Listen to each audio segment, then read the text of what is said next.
Very, very good afternoon to all my dear friends. देखो बेटा, हमारा सिलेबस खत्म होने के बाद हम लोगों की रिवीजन क्लासेस चल रही हैं और कल हमने एक बहुत इम्पोर्टेंट क्वेश्चन पे आके क्लास को कंक्लूड किया था। आज वहीं से दोबारा शुरू करेंगे। और क्लास शुरू करने से पहले देखो बेटा, मैं आपको थोड़ी सी बात बता दूं। आप लोगों ने टॉपर्स के इंटरव्यूज भी देखे होंगे, जो हमारे यहाँ टॉपर थे या ऑल ओवर इंडिया में टॉपर थे। Can you imagine all over topper के कितने नंबर आए होंगे? कौन बता सकता है? आप सोच लीजिए मैक्सिमम कितने नंबर आए होंगे। 378, वेरी करेक्ट। 400 में से 378 नंबर लाना देखो अपने आप में कितनी बड़ी बात है। और अगर आप किसी भी बच्चे से बात करोगे तो you will come to know, हर बच्चे का ये है कि हर बच्चे का एक ही है कि जितने ज़्यादा टेस्ट देंगे उतनी हमारी ग्रूमिंग अच्छी होगी और उतना हमारा रिजल्ट बहुत बढ़िया आएगा। अब आप देखो, हमारे यहाँ पे तो बिल्कुल कितने बच्चे थे, मेरे ख्याल 16 बच्चे ऐसे थे जिनके बहुत ही एक्सेलेंट नंबर आए हैं, रिमार्केबल, जिनको हम लोग फॉलो कर सकते हैं। तो उन सबसे भी आप इंडिविजुअली बात भी करेंगे तो वो यही बोलेंगे, मैक्सिमम टेस्ट, जितने ज़्यादा टेस्ट देंगे उतनी ज़्यादा हमारी टाइम मैनेजमेंट अच्छी होगी। हमारे को हर टेस्ट में पता चलता जाएगा कि मैं 2 घंटे में मैथ के कितने क्वेश्चन कर सकता हूँ। जैसे 2 घंटे कंप्लीट होंगे, आप पेन ड्रॉप, आप देखो जी, आप 80 कर पाए, 90 कर पाए, तो अपने आप आपको आइडिया लगेगा कि कहाँ हमारी लैकिंग है, कहाँ हमारे को आगे बढ़ना है। तो ये सब चीज़ें करके हम आगे बढ़ेंगे और मुझे पूरी उम्मीद है हमारे सारे बच्चे बहुत इंटेलिजेंट हैं। और इंटेलिजेंट के अलावा all are very ambitious, all are very desirous of scoring very good marks. काफ़ी बच्चों ने मुझे बोला, सर अगली बार देखना हम भी इंटरव्यू देंगे। मुझे बहुत खुशी हुई कि कम से कम आप लोगों के अंदर इच्छा तो है कि हमने टॉप करना है। तो मैं भी आपके साथ हूं और मैं आपको हर टाइम सपोर्ट करता रहूंगा। जहां पे भी कोई नेगेटिविटी आने लगेगी मैं आपको सपोर्ट करूंगा। अब देखो जी, हम अपना काम स्टार्ट करते हैं। यश गर्ग कुछ कह रहे हैं जी। अच्छा, यश कह रहे हैं जी, जब मैंने ज्वाइन नहीं किया था उससे पहले के टेस्ट। बेटा, अगर आप हमारी वेबसाइट में जाओगे तो मैथमेटिक्स से रिलेटेड 2 हैं। एक तो आइकॉन 13 है जिसमें आपको पूरा का पूरा असाइनमेंट मिलेगा। एक हमारा आइकॉन है 42, उसमें क्या होगा, आपको पुराने के पुराने पूरे टेस्ट मिलेंगे। 42 एनी टाइम टेस्ट। आप हमारी साइट पे जाओ बेटा, सारी फैसिलिटीज हैं। आप पुराने टेस्ट भी दे सकते हो, नए टेस्ट भी दे सकते हो। मान लो जिस दिन हम टेस्ट करते हैं उस दिन नहीं दे पाए, 2 दिन बाद, 4 दिन बाद, 1 वीक बाद, लेकिन आप प्रैक्टिस बनाओ, मैक्सिमम टेस्ट को करो। अभी इंस्टीट्यूट का MTP भी आने वाला है, मॉक टेस्ट भी आने वाला है, उस मॉक टेस्ट को क्लास में करेंगे। और मैंने ऑब्जर्व किया है, काफ़ी बच्चों की ऑब्जर्वेशन है, अगर हम पूरा का पूरा इंस्टीट्यूट का मटेरियल कर लेते हैं, जितने भी MTP हैं, जितने भी हमारे RTP आते हैं, हमारी बुक है, इंस्टीट्यूट अगर कोई भी मटेरियल प्रोवाइड करता है, अगर हम केवल एंड केवल वो भी 100% कर लेते हैं तो 90% तक हमारा पेपर कवर हो जाता है। तो इसलिए कोई भी क्वेश्चन मत छोड़ा करो, किसी भी सब्जेक्ट का, चाहे लॉ हो, चाहे अकाउंट्स हो, चाहे मैथ हो। मतलब जो इंस्टीट्यूट ने मटेरियल प्रोवाइड किया है 100% हम उसको फॉलो करेंगे। छोटी सी भी लाइन कहीं लिखी हुई है, इसका मतलब है वो भी इंपॉर्टेंट है आपके लिए, बिल्कुल इग्नोर मत करो। हर चीज को स्क्रूपलेसली, इंग्लिश वर्ड है स्क्रूपलेसली टू बी फॉलोड, बिल्कुल ब्लाइंडली हर चीज को फॉलो करो। फिर देखो आपके नंबर कितने बढ़िया आएंगे और मेरे को पूरी उम्मीद है कि आप अगली बार बहुत अच्छे नंबर लेके आओगे। अब हम करें बेटा?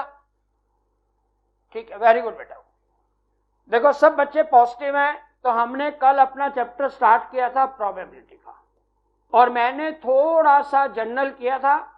उसी को आगे बढ़ाते हुए आज हम थोड़ा सा एडवांस लेवल और आगे बढ़ेंगे। तो आपने क्या करना है जी, देखो क्वेश्चन नंबर 1 हमारा है जी, हमें दिया हुआ है, मान लो कोई भी बैग है, बिल्कुल स्टार्टिंग से कर रहा हूं मैं। रेड बॉल है 6 और ब्लू बॉल है 7। ये है जी बैग नंबर 1। ये हमारा बैग नंबर 2 है। कल हमने ऐसे क्वेश्चन किए थे 5 और 8। ये हमारा बैग नंबर 3 है, हमने किया था जी 4 और 9। सबसे पहला क्वेश्चन है, a ball is drawn from any of the bags. इस तरह के क्वेश्चन में बच्चों को प्रॉब्लम आई है टेस्ट में, तो इसको थोड़ा और आगे बढ़ाते हैं। A ball is drawn from any of the bag, find probability ball drawn will be red. सबसे पहला क्वेश्चन बिल्कुल सिंपल है हर्ष भैया, वो ये कह रहे हैं किसी भी एक बैग से बॉल निकाली गई है, what is the possibility red होगी। या तो आपने पहले बैग से निकाली, या दूसरे से निकाली, या तीसरे से निकाली। पहले बैग से निकालने की प्रोबेबिलिटी 1/3। 1/3 क्यों? क्योंकि टोटल 3 बैग है, किसी भी बैग से बॉल निकलेगी 1/3 और वो रेड होगी 6/13। सेकेंड बैग से बॉल निकलेगी और वो रेड होगी 5/13। थर्ड से निकलेगी और वो रेड होगी 4/13। तो 6/39, 5/39, 4/39, ये हो गया जी 15/39 इज द पॉसिबिलिटी। अगर हम किसी भी बैग से बॉल निकालते हैं तो वो हमारी बॉल रेड होगी 15/39। हम इसको 5/13 भी लिख सकते हैं, रौनक भैया ने लिखा है 5/13, तो इट इज द करेक्ट। ये तो है जी बिल्कुल सिंपलेस्ट फॉर्म। अब हम आगे बढ़े जी, बैग नंबर 1। कल मैंने क्वेश्चन कुछ किए थे, रेड बॉल है, ब्लू बॉल है, दिस इज 6। बैग नंबर 2 हमने लिखा जी 5 और 8। वो कह रहे जी a pair of dice is thrown, a pair of dice is thrown if doublet ball is drawn from, if doublet ball is drawn from bag number 1, otherwise from bag number 2, find probability। जो हमने ball निकाली वो blue थी। अब देखो जी, पहले क्या था, सबसे बॉल निकलने की प्रोबेबिलिटी बराबर थी, मैंने 1/3 कर दिया। अब वो कह रहे जी पहले हम पेयर ऑफ डाइस को थ्रो करेंगे, अगर डबलेट आ गया तो पहले बैग से बॉल निकालेंगे। तो डबलेट आने की प्रॉपर्टी क्या होती है जी 6/36, सबको मालूम है। 1/6 इज द पॉसिबिलिटी, पहले बैग से बॉल निकलेगी और वो ब्लू होगी 6/13। अगर पहले बैग से नहीं निकलेगी तो दूसरे बैग से निकलेगी और वो ब्लू होगी 8/13। 6/78, 40/78, 46/78। हम इसको ये भी कह सकते हैं 23/39। देख लीजिए सबका यही आंसर आ रहा है कि नहीं। थोड़ा सा लेवल हमने ऊपर उठाया। अब हमने इसको थोड़ा और स्ट्रॉन्ग किया। मैं कह रहा हूं जी बैग नंबर 1 है, रेड बॉल थी 7 और ब्लू बॉल थी 6। बैग नंबर 2 में रेड बॉल थी 8, ब्लू बॉल थी 5। वो कह रहे जी a ball is drawn and found red, हमने एक बॉल निकाली, वो बॉल रेड थी। Find probability it is drawn from bag number 2, what is the possibility वो बैग नंबर 2 से निकली है। इसको हम बोलते हैं कंडीशनल प्रोबेबिलिटी, जो 12th में आप बेस थ्योरम पढ़ते थे। यहां पे आप क्या करते हो जी, 2 बैग हैं, बैग नंबर 1, बैग नंबर 2। मैंने आपको सिंपलेस्ट फॉर्म बताई है। सबसे पहले देखो what is the probability bag number 1 से बॉल निकलेगी, बैग नंबर 2 से निकलेगी।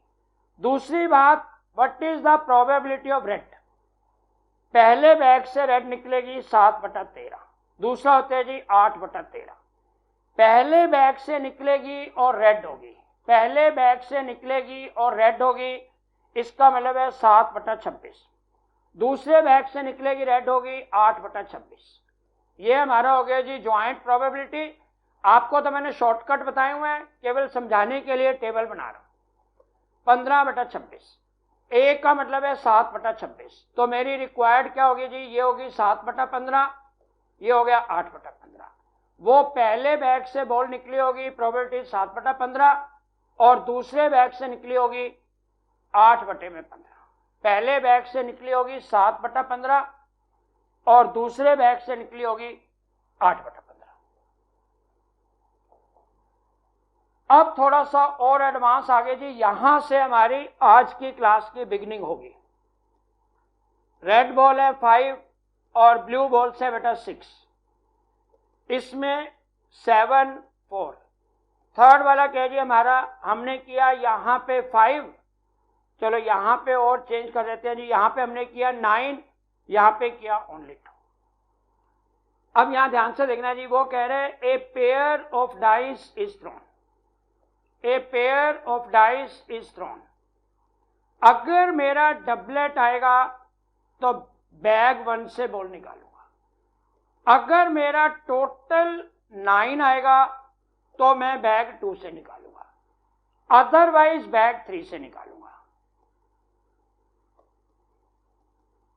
अब वो क्वेश्चन पूछ रहा है find probability ball drawn is red, what is the possibility जो हमारी बॉल निकलेगी वो रेड होगी।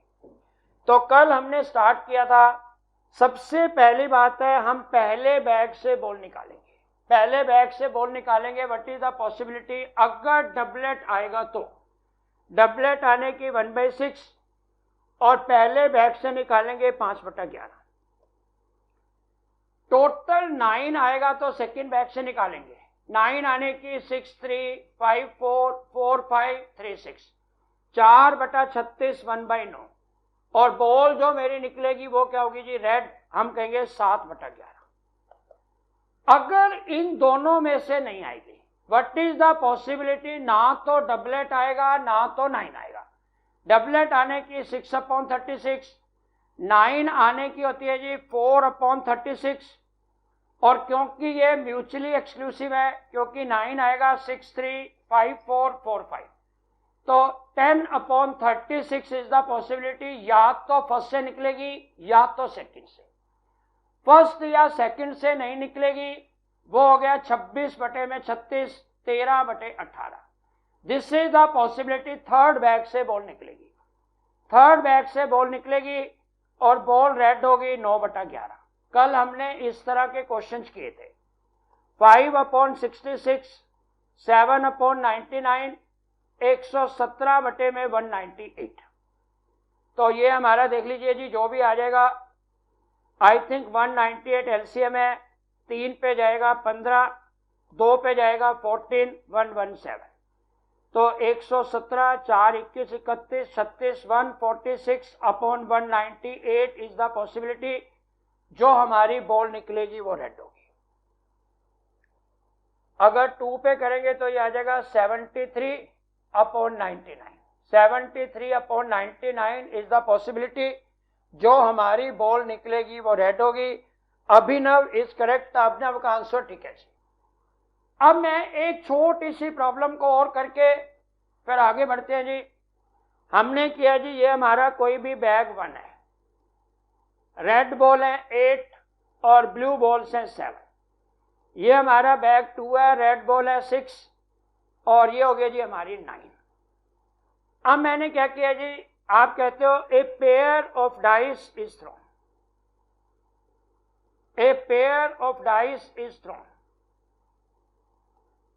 If A total of at most 10, तब तो बॉल निकलेगी बैग नंबर 1 से, नहीं तो निकलेगी बैग नंबर 2 से। Find probability drawn ball is blue, what is the possibility जो हमारी बॉल निकलेगी वो ब्लू होगी। या तो पहले बैग से निकलेगी या तो दूसरे बैग से।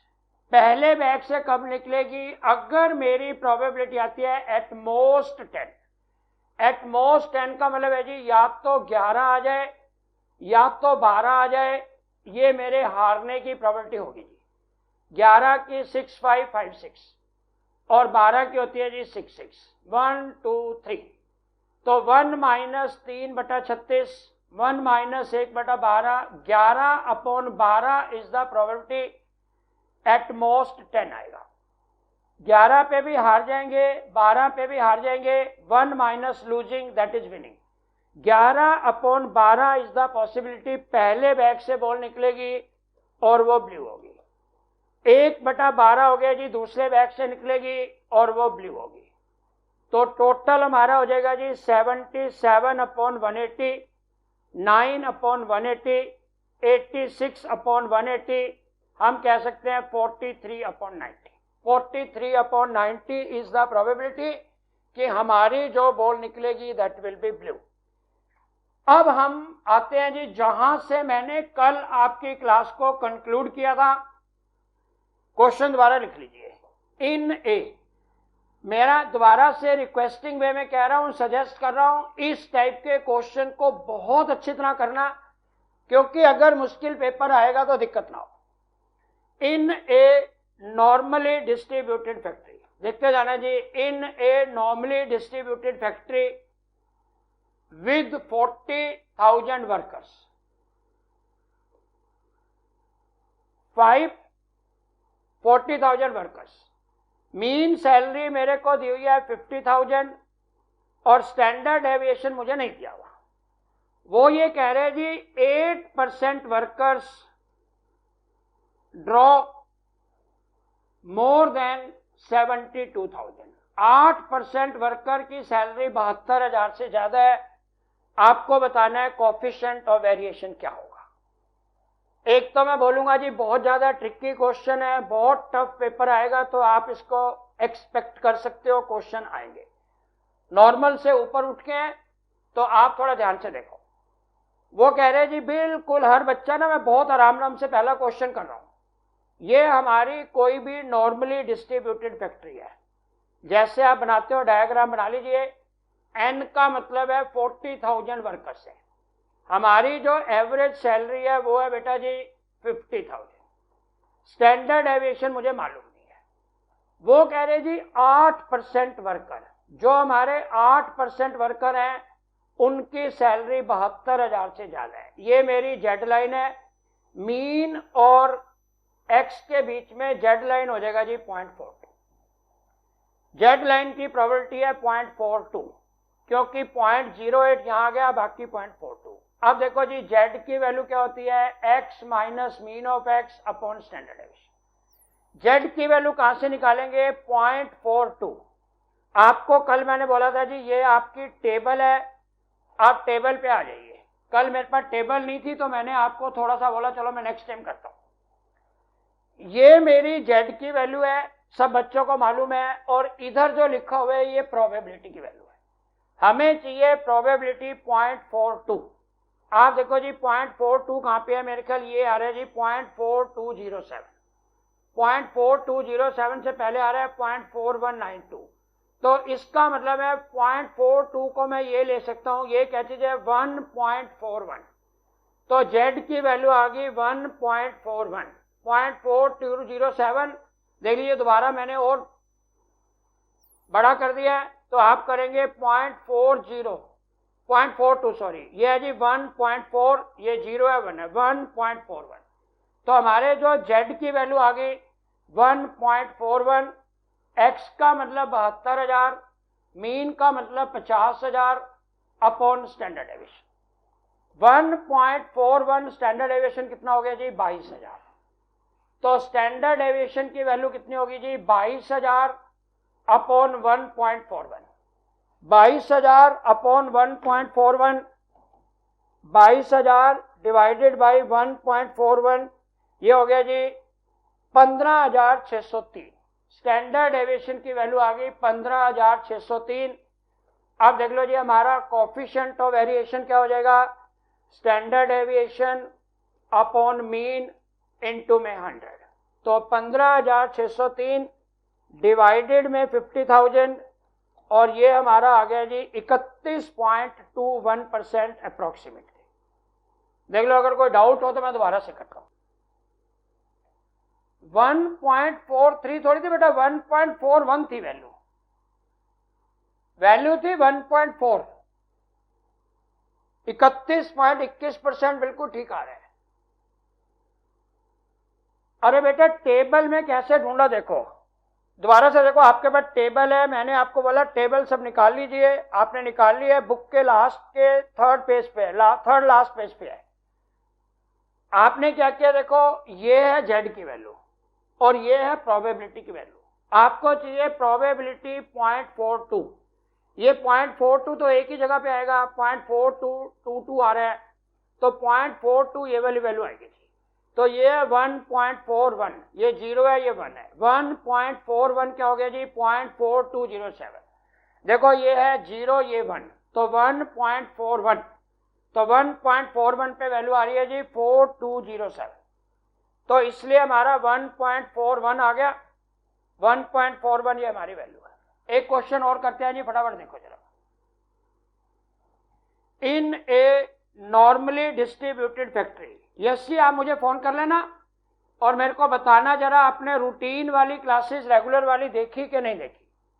In a normal distributed factory with average salary है जी 35,000, वो कहते हैं जी 10% वर्कर्स ड्रॉ लेस देन 15,000 और 10% वर्कर्स ड्रॉ मोर देन 65,000। आपने बताना है कोफिशिएंट ऑफ वेरिएशन क्या होगा। देखो मेरे साथ साथ दोबारा कर लीजिए, मैं बिल्कुल आराम से करूंगा। यस जी आप इसको नोट करो। एन का मतलब हमें जरूरत भी नहीं है, दिया भी नहीं हुआ। मीन सैलरी कितनी है? वो है जी 35,000। अगर एक इंफॉर्मेशन दे रखी है तो एक ही डाटा बहुत है। मैंने इंटेंशनली लिखा था क्योंकि एक इंफॉर्मेशन मुझे दे रखी है, इसलिए एक ही डाटा बहुत है। अगर कोई इंफॉर्मेशन ना दे रखी होती तो मेरे को 2 डाटा चाहिए थे। अगले क्वेश्चन में वो भी करेंगे। स्टैंडर्ड डेविएशन मुझे चाहिए। वो कह रहे हैं जी 10% वर्कर की वैल्यू 15,000 से भी कम है। 10% वर्कर की वैल्यू ये 0.10 है और ये 15,000 से भी कम है। इसका मतलब है ये वैल्यू होगी 0.40। ये मेरी जेड लाइन है। मीन और रिक्वायर्ड के बीच में जेड लाइन है। जेड लाइन क्या होता है जी? 35,000 माइनस 15,000 अपॉन स्टैंडर्ड डेविएशन। अब ये वैल्यू है जी 0.40। सब बच्चे देखो जी टेबल पे आ गए। आप ढूंढो प्रोबेबिलिटी 0.40। मेरे ख्याल आप देखेंगे आपको 0.40 नजर आ रहा है जी। देखो ये 0.4015, ये क्या चीज है? 1.29। 1.29 की वैल्यू कितनी है? 0.4015। कोई बच्चा 1.30 भी लेगा तो बहुत ज्यादा फर्क नहीं पड़ेगा। तो एक्चुअल में है 1.29। तो हमने किया जी जेड की वैल्यू 1.29। और सबसे अच्छी बात यह है कि ये वाली वैल्यू आपको पेपर में दे रखी होगी upon standard deviation. 1.29 standard deviation हो गया जी 20,000। स्टैंडर्ड डेविएशन क्या हो जाएगा? 20,000 अपॉन 1.29। स्टैंडर्ड डेविएशन हो गया जी 20,000 डिवाइडेड बाई 1.29, ये हो गया 15,503।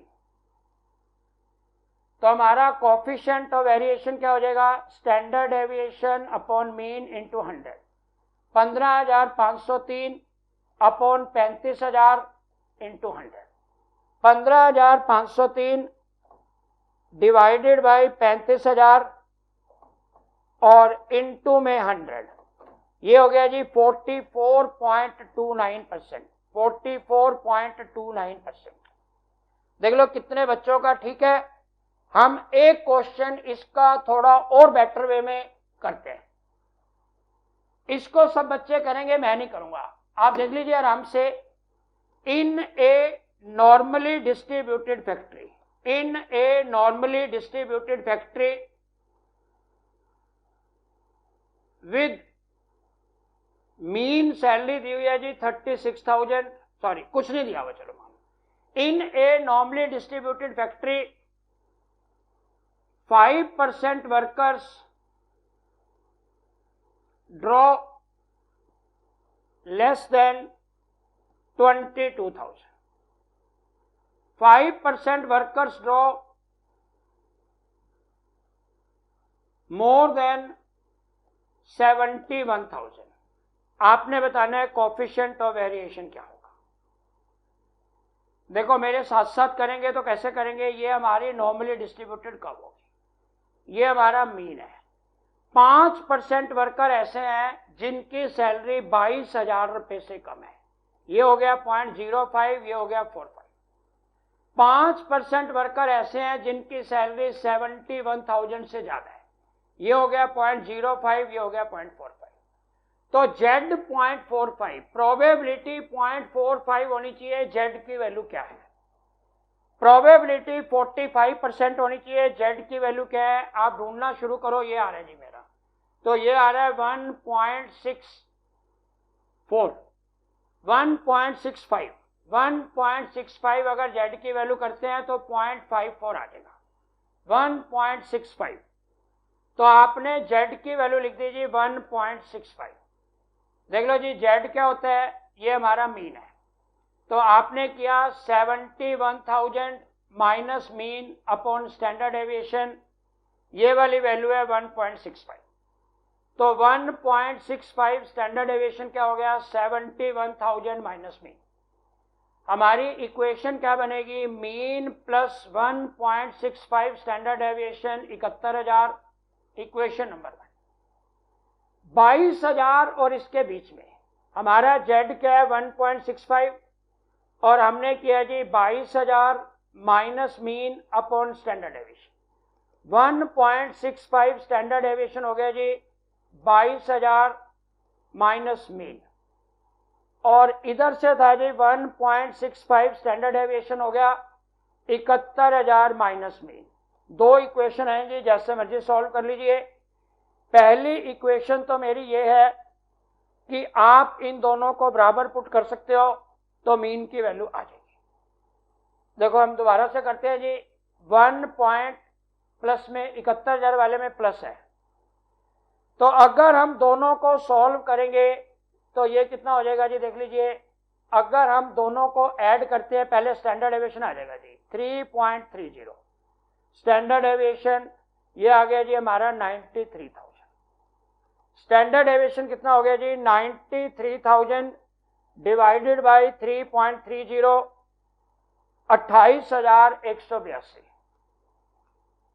आपको मीन की वैल्यू कंप्यूट करनी है, मीन प्लस 1.65, 28,182, ये आ जाएगा जी 71,000। तो हमारी मीन की वैल्यू क्या हो जाएगी, 1.65 इंटू 28,182, ये आ गया जी 46,500, और ये हो गया जी 71,000। तो ऐसे मीन की वैल्यू आ जाएगी, स्टैंडर्ड एविएशन क्या आ जाएगी, वी कैन कंप्यूट। एक लास्ट क्वेश्चन और देखो जी, उसके बाद फिर हम आपका चैट देखेंगे किसकी क्या पोजीशन है। वो कह रहे जी, in a normally distributed factory, in a normally distributed factory with 40,000 employees, 40,000 workers, वो कह रहे हैं 5% drop more than 65,000, 5% drop less than 28,000। आपने बताना है जी मीन कितना है, स्टैंडर्ड एविएशन कितना है, और कोएफिशिएंट ऑफ वेरिएशन कितना है, फोर्थ मोमेंट कितना है। ये सब चीजें एक बारी थोड़ा कंप्यूट करो ताकि मुझे भी क्लियर हो जाएगा कि आपको कॉन्सेप्ट समझ में आ गया। इन ए नॉर्मली डिस्ट्रीब्यूटेड फैक्ट्री, आप पहले पूरा कर लीजिए अपने आप कंसंट्रेशन से, बाद में इसको टैली कर लेना मेरे आंसर के साथ। ना मेरे पास मीन है, ना मेरे पास स्टैंडर्ड एविएशन है। वो कह रहे जी 5% जो वर्कर हैं वो 65,000 रुपए से ज्यादा सैलरी रिसीव कर लें, तो ये हो गया जी 0.45। 5% जो वर्कर हैं वो 28,000 से भी कम कंप्यूट कर रहे हैं, ड्रॉ कर रहे हैं, तो ये भी है जी 0.05, ये हो गया 0.45। तो 0.45 पे जेड की वैल्यू है 1.65। अब भी 2 मिनट पहले आपने चेक किया था। तो हमारी दो इक्वेशन क्या बन जाएंगी जी, पहले वाली इक्वेशन बन जाएगी, आप देख लीजिए z क्या होता है, x minus mean, right hand side का होता है x minus mean upon standard aviation, left hand side का उल्टा होता है। तो आपने कहा जी z की वैल्यू है, राइट हैंड साइड निकालो पहले, z की वैल्यू क्या हो जाएगी, फिर लेफ्ट हैंड साइड का निकालना। तो यहां देख लीजिए जी z की वैल्यू क्या है, देखो बहुत आराम आराम से मैं इसलिए कर रहा हूं कि आप बिल्कुल एक एक चीज नोट करते जाना। आपने किया जी 65,000 minus mean upon standard aviation, ये है 1.65। 65,000 minus mean upon standard aviation 1.65, standard aviation हो गया जी 65,000 माइनस मीन। तो हमारी इक्वेशन हो जाएगी 1.65 standard deviation plus mean equal to 65,000, equation number 1। Second वाली इक्वेशन हमारी हो जाएगी जी जेड की वैल्यू 1.65, ये होते हैं जी mean minus x upon standard deviation. तो आप करेंगे 1.65 स्टैंडर्ड एविएशन मीन माइनस 28,000, तो ये हो गया बेटा जी 1.65 standard deviation minus mean equal to minus 28,000। 1.65 standard deviation minus mean equal to minus में 28,000। अब सब बच्चों को मालूम है दो इक्वेशन है, दो वैल्यू कंप्यूट करनी है। तो सबसे पहले हम ऐड कर देते हैं 3.30 स्टैंडर्ड एविएशन, ये हो जाएगा जी हमारा आई थिंक 37,000, और स्टैंडर्ड एविएशन कितना हो गया जी 37,000 डिवाइडेड बाई 3.3, 11,212। स्टैंडर्ड एविएशन की वैल्यू आ गई 11,212। अब मीन की वैल्यू कंप्यूट करने के लिए किसी भी एक इक्वेशन में वैल्यू को पुट कर देते हैं। तो आपने किया 1.65 स्टैंडर्ड एविएशन की वैल्यू 11,212, ये हो गया 65,000 माइनस मीन। 11,212 इंटू 1.65, ये वैल्यू आ रही है जी 18,500 अप्रोक्सीमेटली, और 65,000 माइनस मीन। तो मीन की वैल्यू आ गई जी 65,000 और माइनस में 18,500, ये हो गया जी 46,500। मीन की वैल्यू आ गई, स्टैंडर्ड एविएशन की आ गई। मेरे को चाहिए coefficient of variation, standard aviation upon mean into 100। 11,212 upon 46,500 into 100। तो आप करेंगे 11,212 डिवाइडेड बाई 46,500 इंटू 100, 24.11% हमारा कोफिशिएंट ऑफ वेरिएशन आ गया। देखो इतनी आराम से किया जितनी आराम से हम बिल्कुल पहली बार क्वेश्चन करते थे। अब तो रिवीजन है। तो अब मेरे को केवल आप लोग ये बताइए कितने लोग ऐसे हैं जिनको अब ये वाला कॉन्सेप्ट बिल्कुल क्लियर है। अगर बाई चांस इस तरह का क्वेश्चन आ जाता है तो हमसे गलती नहीं होगी, हम इसको ठीक करके आएंगे। फोर्थ मोमेंट क्या होता है बेटा, वो होता है 3 टाइम्स ऑफ वेरिएंस का होल स्क्वायर। तो ये सब चीजें निकल आएंगी। स्टैंडर्ड एविएशन का स्क्वायर हो गया वेरिएंस, फिर वेरिएंस का स्क्वायर करेंगे, कोई भी दिक्कत नहीं होगी। Can I proceed further? क्योंकि आज मैं बहुत अच्छे कॉन्सेप्ट लेके आया हूं, तो आप बिल्कुल मुश्किल वाले सारे कॉन्सेप्ट करेंगे। अगर आप अलाउ करोगे, सब कुछ क्लियर है, तो मैं फिर आगे बढ़ता हूं, और नहीं तो फिर बेटा एक आधा क्वेश्चन और कर लेते हैं। अरे बेटा वो क्वार्टाइल में होता है तन्नू जी, वो क्वार्टाइल होता है। मीन माइनस 0.6745 स्टैंडर्ड, वो क्वार्टाइल होता है। देखो जी ये लास्ट है, आप क्या करते हो जी, in a normally distributed factory, in a normally distributed factory, वो कह रहे हैं जी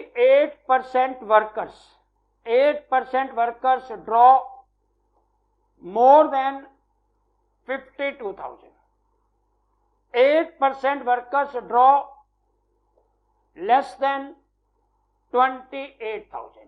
आपको बताना है मीन कितना है, स्टैंडर्ड एविएशन कितना है, वेरिएंस कितना है, कोफिशिएंट ऑफ वेरिएशन कितना है। ये 3-4 चीजें एज यूजुअल आपने बतानी है। मैं भूल गया, कल शायद लास्ट में क्लास खत्म की थी तो श्रुति वाज आस्किंग सर ये जेड की वैल्यू कहां से लेते हो, तो श्रुति बताएगी इज इट क्लियर बेटा जेड की वैल्यू कैसे आई। अगर श्रुति क्लास में है तो बेटा please convey is it clear. Yes sir, very good बेटा। आप देखो जी नॉर्मली डिस्ट्रीब्यूटेड क्या है।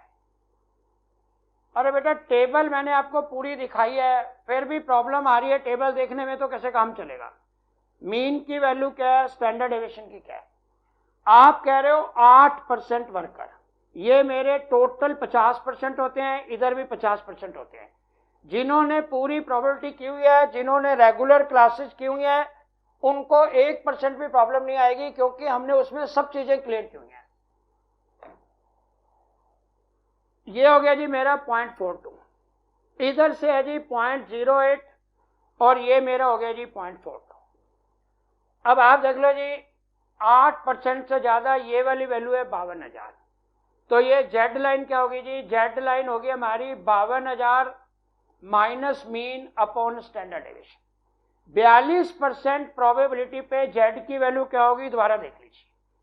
ये देखो बेटा, ये मेरे हाथ के राइट हैंड साइड पे जो आपको नजर आ रहा है, ये सारा का सारा जो है, मतलब ये जो x है इसको छोड़ दीजिए, जो हमारा z है इसको छोड़ दीजिए, और आगे राइट हैंड साइड पे सारा का सारा प्रोबेबिलिटी है।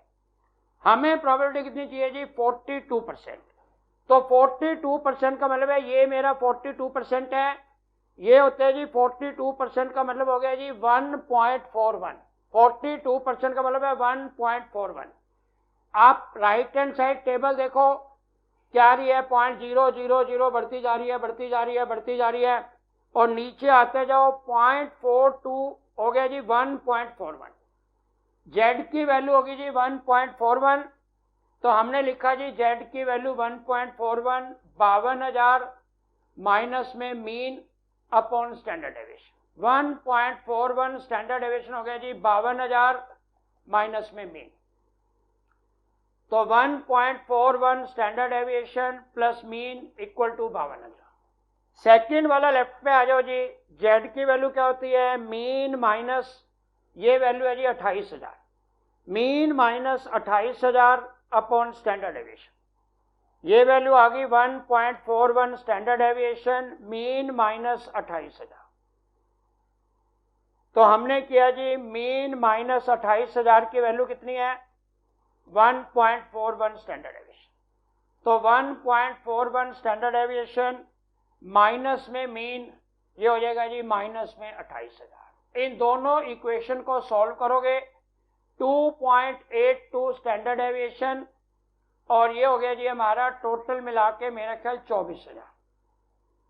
तो स्टैंडर्ड डेविएशन की वैल्यू होगी 24,000 upon 2.82, this is 8511, 8,511 standard deviation की वैल्यू आ गई।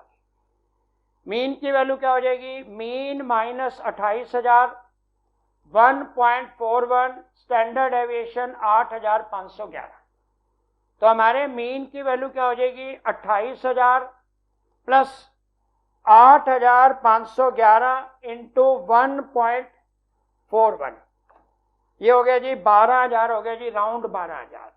तो मीन की वैल्यू आ गई जी 40,000, और स्टैंडर्ड डेविएशन की वैल्यू आ गई 8,511।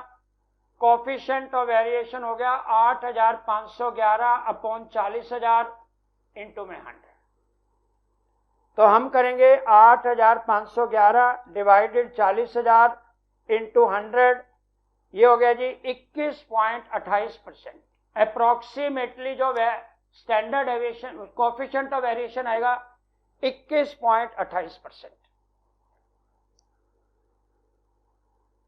अब देख लो जी, किसी बच्चे को अभी भी प्रॉब्लम हो, एग्जाम में हमें जेड की वैल्यू गिवन होगी, बिल्कुल गिवन होगी बेटा। मैंने आपको बोला है 1, 2, 3 की वैल्यू आपको याद रखनी है। जेड 1 पे वैल्यू होती है 0.1 की वैल्यू को जी 0.3413, जेड 2 की वैल्यू होती है 47, मैं दोबारा लिखता हूँ जी, जेड 1 की वैल्यू होती है 3713, जेड 2 की वैल्यू होती है 4774, जेड 3 की वैल्यू होती है 0.4987। इसके अलावा अगर जेड की कोई भी वैल्यू होगी वो आपको पेपर में गिवन होगी, तो इसलिए आपको वो टेबल से ढूंढने वाला लफड़ा भी खत्म हो जाएगा। और अब जो मेरा पेपर होगा 18 तारीख को, उसमें इस तरह के क्वेश्चन जरूर आएंगे, आप अच्छी तरह से प्रैक्टिस करना।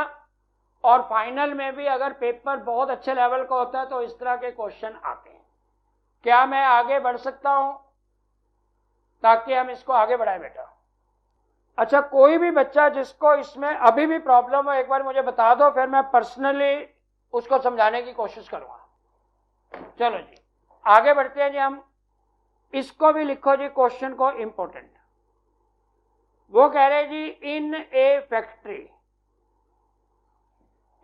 Factory average salary normally distributed है। मैं लिख देता जी in a normally distributed factory, in a normally distributed factory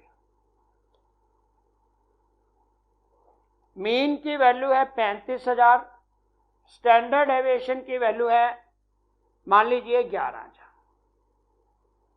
आपने लिखा जी 5 persons are selected for promotion, 5 persons are selected for promotion. Find probability 2 persons draw more than 68,000। हमने 5 लोगों को प्रमोशन के लिए सिलेक्ट किया। व्हाट इज द पॉसिबिलिटी, उनमें से 2 लोग ऐसे होंगे जिनकी सैलरी 68,000 रुपए से भी ज्यादा।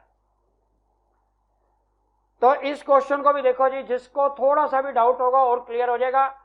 मेरा ख्याल हमारी क्लास के सब बच्चे इस क्वेश्चन को बहुत इजीली कर पाएंगे। ये हमारा नॉर्मल डिस्ट्रीब्यूशन है, मीन की वैल्यू है 35,000 और स्टैंडर्ड एविएशन है 11,000।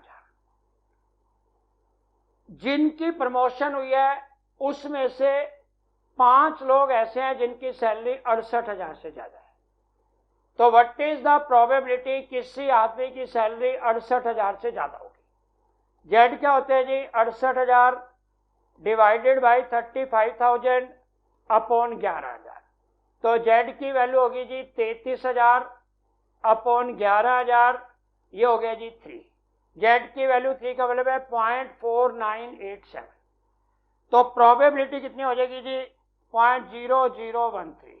जिसकी सैलरी 18,000 से ज्यादा है उसकी प्रोबेबिलिटी कितनी है 0.0013। 9987 ये हो गया जी क्यू की वैल्यू। यहां तक देखो, अगर क्लियर है तो मैं आगे बढ़ता हूं। अब वो कह रहे हैं जी टोटल आदमी थे 5। व्हाट इज द पॉसिबिलिटी, 2 लोग ऐसे हैं जिनकी सैलरी 68,000 से ज्यादा होगी। हमारी फैक्ट्री में किसी भी आदमी की सैलरी 68,000 से ज्यादा होगी। What is the probability 0.0013। 5 में से 2 लोगों की सैलरी होगी तो प्रोबेबिलिटी क्या हो जाती है जी NCR, Q की power N minus R, P की पावर R। N का मतलब है 5C2, 9987 की पावर 3, 0.0013 की पावर 2। 5C3 का मतलब है 2, 5C2 का मतलब है 10, 0.9987, 9987 इंटू 2 3, 0.9961 और 0.0013 की पावर 2, 0013 इंटू किया तो 0.50169, 0.00000169। आप मल्टीप्लाई करेंगे, इसको करेंगे 0.9961 से और इसको करेंगे 10 से, तो हमारी आ जाएगी जी 0.401। बहुत कम प्रोबेबिलिटी है। तो ये देख लो जी, जो भी आ जाएगी प्रोबेबिलिटी ये आ रही है जी 0.000016। इसको परसेंटेज में करेंगे तो 0016। This is the probability. 0.0016% chances हैं कि उसमें से 2 लोग ऐसे होंगे जिनकी सैलरी इससे ज्यादा हो। सब्जेक्ट टू कैलकुलेशन, किसी की कैलकुलेशन गलत हो तो कोई बात नहीं, पी और क्यू की वैल्यू समझ नहीं आई। व्हाट इज द पॉसिबिलिटी किसी की सैलरी 68,000 से ज्यादा होगी। 68,000 से ज्यादा कितने % लोग होंगे? पूरा का पूरा मैंने 10 दिन लगा के आपको चैप्टर समझाया। 68,000 से ऊपर कितने लोग होंगे आप बताओ। 68,000 से ऊपर कितने होंगे? ये हमारा होता है जी 68,000 से ऊपर। ये मेरी जेड लाइन होगी। तो जेड लाइन मैंने अभी निकाल के दिखाई है आपको। 68,000 माइनस 35,000 डिवाइडेड बाई 11,000। जेड की वैल्यू होगी 3, 0.4987। टोटल वैल्यू होती है 0.5। रिमेनिंग होगी 0013। दिस इज द प्रोबेबिलिटी किसी भी आदमी की सैलरी 68,000 से ज्यादा होगी, और 68,000 से ज्यादा नहीं होगी 1 में से घटा लीजिए, और 5 में से 2 का मतलब होता है 5 से 2। जब पेपर बेटा बहुत मुश्किल आता है तो वो कुछ भी पूछते हैं। एक क्वेश्चन देखो जी, the probability of success is twice the probability of failure. Find probability out of 10% only 3 will succeed।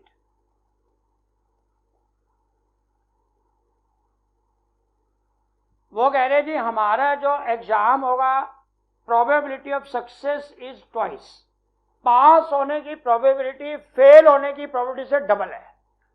10 लोग पेपर देंगे, व्हाट इज द पॉसिबिलिटी, उसमें से 3 लोग पास हो जाएंगे। Probability of success is twice. आप देख लो जी प्रोबेबिलिटी, अब किसी को डाउट ना हो, पी और क्यू का रेशियो क्या है जी 2:1। आपको पता है पी प्लस क्यू की वैल्यू होती है 1, तो इसका मतलब है आप देख लो जी पी की वैल्यू है मान लो 2x, क्यू की value x equal to 1, 3x की वैल्यू 1, x की वैल्यू 1/3। तो p की वैल्यू हो जाएगी 2/3 और क्यू की वैल्यू हो जाएगी 1/3। पास होने की प्रोबेबिलिटी फेल होने की प्रोबेबिलिटी से डबल है। टोटल 10 लोगों ने पेपर दिया, n हो गया जी 10, n का मतलब है 10, टोटल 10 लोगों ने पेपर दिया। व्हाट इज द पॉसिबिलिटी, 3 आदमी पास होंगे, तो प्रोबेबिलिटी ऑफ R3 क्या हो जाएगा 10C3, Q की पावर 10-3 और P की पावर 3। 10C3 Q का मतलब है 1/3 की पावर 7 और 2/3 की पावर 3। 10C3 क्या होता है 10 × 9 × 8, 3 × 2 × 1, ये हो गया जी 120 और 1/3 की पावर 7। पहले हम सॉल्व कर लेते हैं जी 1/3 की पावर 7 और ये हो गया जी 8/27। तो पहले इसको ही सॉल्व कर लेते हैं, 120 × 8/27 इंटू 1/3 की पावर 7। तो 120 × 8/27। देखो मैं बिल्कुल ले पर्सन की तरह बहुत ज्यादा स्लो स्पीड से एक एक स्टेप सॉल्व कर रहा हूं ताकि किसी को कैलकुलेशन में भी डाउट ना रहे। 1/3 वैल्यू आ गई 0.3333, इसकी पावर 7 इंटू 2 3 4 5 6 7, ये आ गया जी 000458। 35.55.000458, इसको मल्टीप्लाई करेंगे 35.55, ये आ गया जी हमारा 0.0162। तो 1.62% पॉसिबिलिटी है कि 10 में से 3 बच्चे पास हो जाएंगे। 10C3 Q की पावर 1-3, P की पावर 3, 1.62%। एक और देखो जी स्टेप का last, if possibility of success is 1/4 as compared to failure. Find probability out of 7 persons only 3 will succeed. देखो जी मैं वेट करता हूं, थोड़ा फटाफट करोगे तो आगे बढ़ेंगे।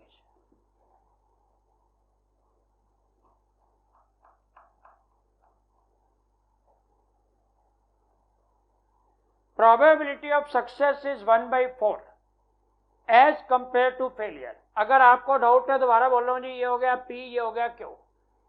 अगर मान लो Q की वैल्यू 4 है तो P की वैल्यू 1 है, 1/4 है इसका, टोटल 5। तो हम कह सकते हैं जी P की वैल्यू होगी 1/5, Q की वैल्यू होगी 4/5।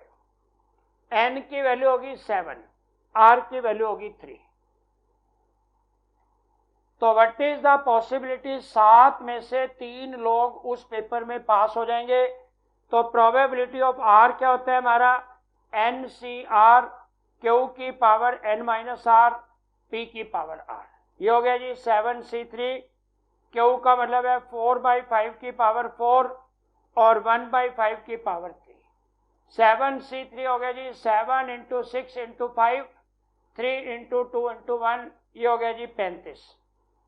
4/5 की पावर 4, पहले करेंगे 4/5, ये आ गया इक्वल टू 0.8, इसकी पावर 4 इंटू 2 4, 0.4096। 1/5 को लिखते हैं 0.20, इसकी पावर 5, 2 3 4 5, ये आएगी बेटा 0.0032, 0.0032। ये मेरा आंसर हो गया जी। सॉल्व करेंगे इसको, 35 गुना 0.4096 इंटू 0.0032, ये हो गया जी 0.004587, 0.004587। या तो आंसर ऐसे लिख सकते हैं, परसेंटेज में लिखेंगे तो इसको 100 से मल्टीप्लाई करेंगे तो ये आ जाएगा जी 0.4587%। आधे परसेंट से भी कम पॉसिबिलिटी है जो आपसे पूछा गया है, उसकी प्रोबेबिलिटी आधे परसेंट से भी कम है। तो मेरा ख्याल, क्या हम आगे बढ़े बेटा? देखो बड़ा बड़ा आंसर निकालते जाओ, इतने सारे बच्चे हैं और बहुत कम बच्चों के आंसर आए हुए हैं। तो जल्दी जल्दी मेरे को आंसर बताओ, सबका क्लियर है तो मैं आगे बढ़ूं। मुस्कान बंसल 4.5 नहीं आएगा बेटा, 0.4587% आएगा। देखो जी बाइनोमियल में और मुश्किल क्वेश्चन कैसे आ सकते हैं, आप देख लो जी, x बिलोंग्स टू बाइनोमियल, ये भी इंपॉर्टेंट टाइप है। अगर मुश्किल पेपर बनता है तो वो कह रहे हैं जी प्रोबेबिलिटी ऑफ, वो कह रहे हैं जी x बिलोंग्स टू b, और हमारा प्रोबेबिलिटी क्या होती है n, हमारा बाइनोमियल डिस्ट्रीब्यूशन क्या होता है np। n की वैल्यू कह रहे हैं जी वो 4 है। आप क्या करते हो जी, probability of x equal to 3 इक्वल to probability of x equal to 2। जो 3 की प्रोबेबिलिटी है वो 2 की है। आपने बताना है जी इसमें p की वैल्यू कितनी है, q की वैल्यू कितनी है, n तो 4 दे ही रखा है, आप करोगे कोफिशिएंट ऑफ वेरिएशन कितना है, हम इसको कंप्यूट करेंगे। या वो कभी कभी पूछता है जी फाइंड बाइनोमियल डिस्ट्रीब्यूशन, इसका मतलब है आप ऐसे लिखोगे n की वैल्यू क्या है, p की क्या है। तो n की तो करने की जरूरत नहीं, आपको दे ही रखी है, साथ में केवल n, केवल p की वैल्यू निकालनी पड़ेगी। अब देखो जी, किसी भी बाइनोमियल डिस्ट्रीब्यूशन में probability of r equal to 3, हम क्या करते हैं, NCR, Q की power n minus r, p की पावर r। NCR, Q की पावर n माइनस r और p की पावर r।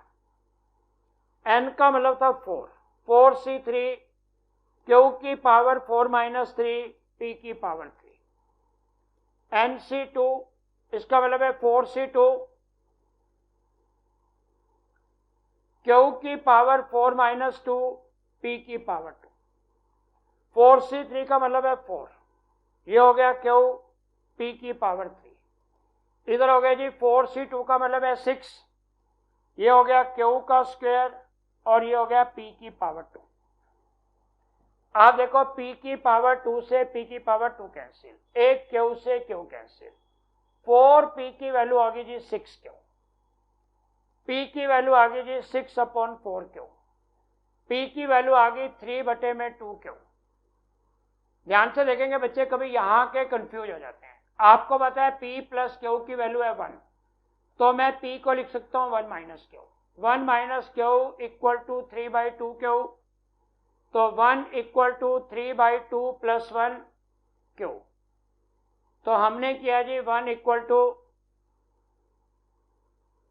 5/2Q और Q की वैल्यू आ गई जी 2/5। अगर Q की वैल्यू आ गई 2/5 तो P की वैल्यू क्या हो जाएगी 6/4 इंटू 2/5। बहुत सारे शॉर्ट मेथड भी हैं, लेकिन आपको प्रॉब्लम ना हो इसलिए मैंने बिल्कुल डिटेल में बताया। P की वैल्यू 3/5, Q की वैल्यू 2/5। और वैसे भी Q की वैल्यू आ गई तो P क्या होता है 1 - Q। तो आपके सामने आ गया बेटा, P की वैल्यू है 3/5 और Q की वैल्यू है 2/5। अगर आपको निकालना है मीन, मीन क्या होता है NP।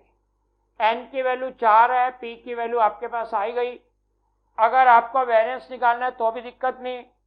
अगर हम बाइनोमियल डिस्ट्रीब्यूशन निकालते हैं तो NP, N का मतलब है 4 और P का मतलब है आपका 0.60।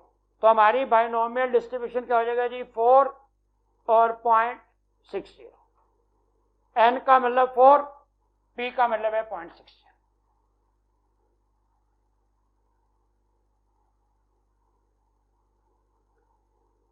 X बिलोंग्स टू B और वो कह रहे हैं जी N की वैल्यू है 6 और P की वैल्यू हमें मालूम नहीं है।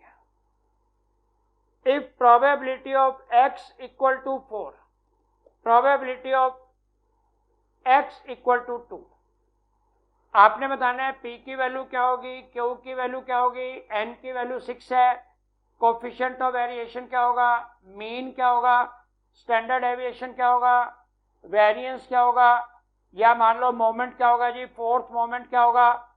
आप कुछ भी कंप्यूट करने के लिए बोलेगा तो देखो जी कैसे कंप्यूट करोगे। किसी भी बाइनोमियल डिस्ट्रीब्यूशन में n की वैल्यू 6 है, probability of random 4 equal to probability of random 2। हमें कंप्यूट करनी है P की वैल्यू क्या होगी, Q की वैल्यू क्या होगी। मैसेज पढ़ लेता हूं जी मैं। तो आप एक चीज देख लो जी, probability of X equal to 4, ये क्या हो जाएगा जी 6, probability of R equal to 4। Probability of R क्या होती है NCR, Q की power N minus R, P की पावर R। 6C4, Q की पावर 6 माइनस 4, P की पावर 4। 6C4 और 6C2 एक ही बात है, Q की पावर 2, P की पावर 4 इक्वल टू, देखो जी ये हमारा हो जाएगा 6C2, Q की पावर 4, P की पावर 2। यहां आएंगे तो 6C2, Q की पावर 4, P की पावर 2। 6C2 से 6C2 cancel, Q square P की पावर 4 इक्वल टू Q की पावर 4 P स्क्वायर। पहले Q को देखते हैं जी, Q उधर जाएगा तो क्या हो गया जी P की power 4 Q square P square. अब P इधर जाएगा तो P square equal to Q square. P और Q दोनों बराबर हो गए, दोनों की वैल्यू होगी जी 1/2। P की वैल्यू भी 1/2, Q की वैल्यू भी 1/2। तो हमने लिखा जी P की वैल्यू भी 1/2, Q की वैल्यू भी 1/2, N की वैल्यू 6 है। कोफिशिएंट ऑफ वेरिएशन क्या होगा, पहले मैं मीन निकालूंगा NP, N का मतलब है 6, P का मतलब है 1/2, that is equal to 3। Mean की वैल्यू आ गई जी 3। स्टैंडर्ड डेविएशन क्या होता है √NPQ। N का मतलब है 6, P का मतलब है 1/2, Q का मतलब है 1/2, 6/4 हम कहेंगे जी √3/2। 1.5 का अंडर रूट कर लीजिए, वो हमारा आ गया जी स्टैंडर्ड डेविएशन 1.22। कोफिशिएंट क्या होता है standard deviation upon mean into 100। Standard deviation upon mean into 100, 1.22 divided by 3 into 100, 40.67% हमारा आ गया जी coefficient of variation. Subject to calculation mistake, या मेरी गलत है या आपकी गलत है, कोई बात नहीं, 1 मिनट के लिए उसको इग्नोर करते हैं। क्या लॉजिकली सबको चीजें क्लियर हैं ताकि मैं आगे बढ़ सकूं। I want clarity in the concept. तो मुझे क्लियर करते जाओ जी, क्या सबको ये चीज क्लियर है, क्योंकि एडवांस लेवल पे भी क्वेश्चन आएंगे तो मेरे ख्याल हमारे बच्चे कर लेंगे। बस उसी कॉन्सेप्ट को लेके हम थोड़ा आगे बढ़ रहे हैं। Is it clear to everybody? Can we proceed? किसी को प्रॉब्लम है तो मैं चैट चेक कर रहा हूं बेटा, आप मैसेज लिखिए मेरे को प्रॉब्लम है, नहीं तो फिर हम इसको आगे बढ़ाएं। Crystal clear, everybody is telling crystal clear, बहुत बढ़िया बेटा। देखो जी, अब हम आगे पोजीशन पे। बाइनोमियल में जो जो चीजें हो सकती थी हमने करने की कोशिश की, अब हम आगे पोजीशन पे। पोजीशन क्या होता है जी? सबको मालूम है e की पावर m, m की पावर r अपॉन फैक्टोरियल। सबको अच्छी तरह से कॉन्सेप्ट क्लियर है? थोड़ा सा हम इसको ट्रिकी कर देते हैं क्वेश्चंस को। वो कह रहे जी, in a manufacturing unit if 2.25% items are defective,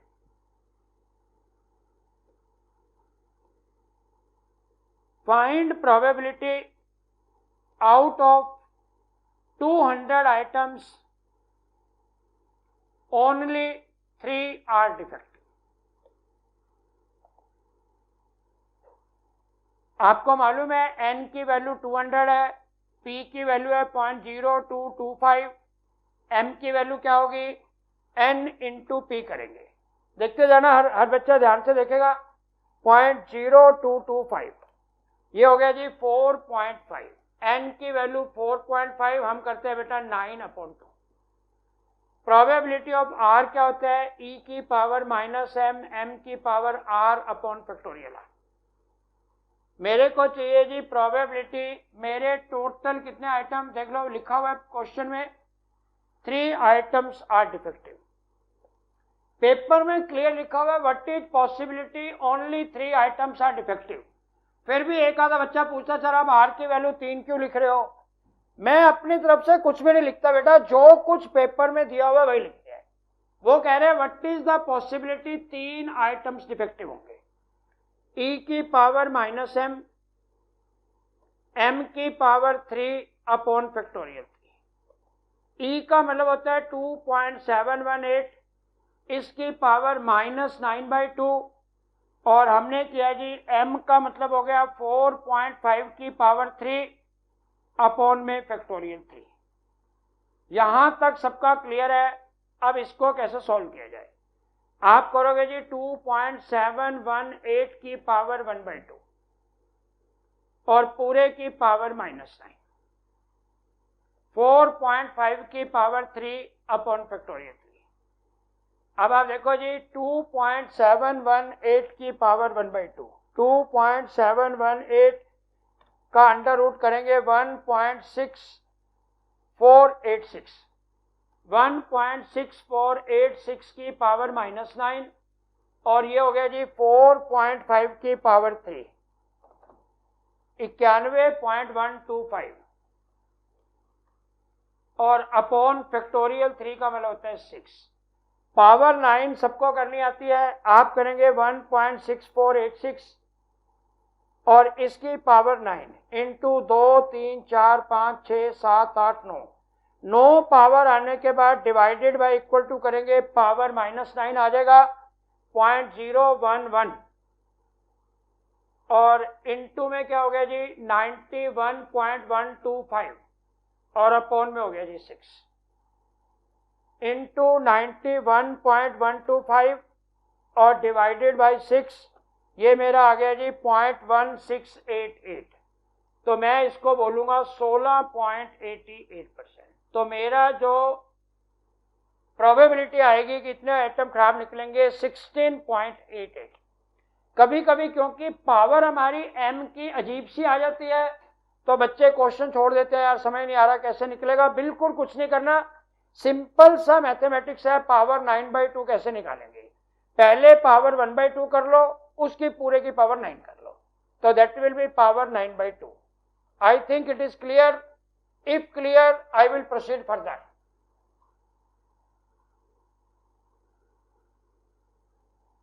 In a manufacturing unit,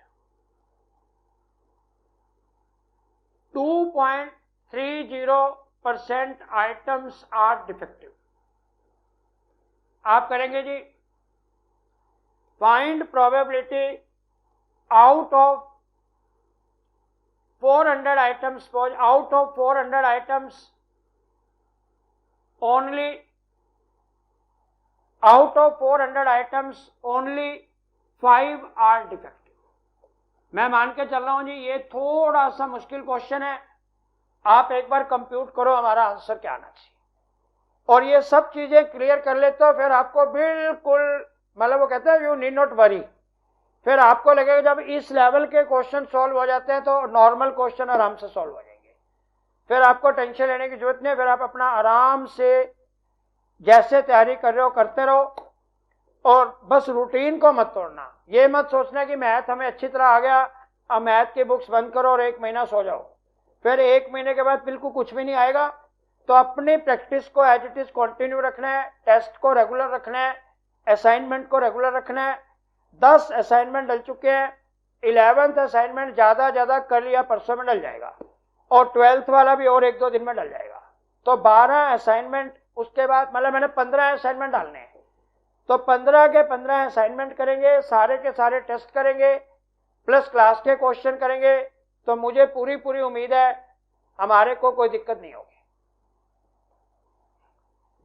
देख लो जी, P का मतलब है 0.023, N का मतलब है हमारा 400 आइटम, M क्या हो गया जी 400 इंटू 0.023 9.20, 9.2 का मतलब हो गया जी 46/5, 46/5।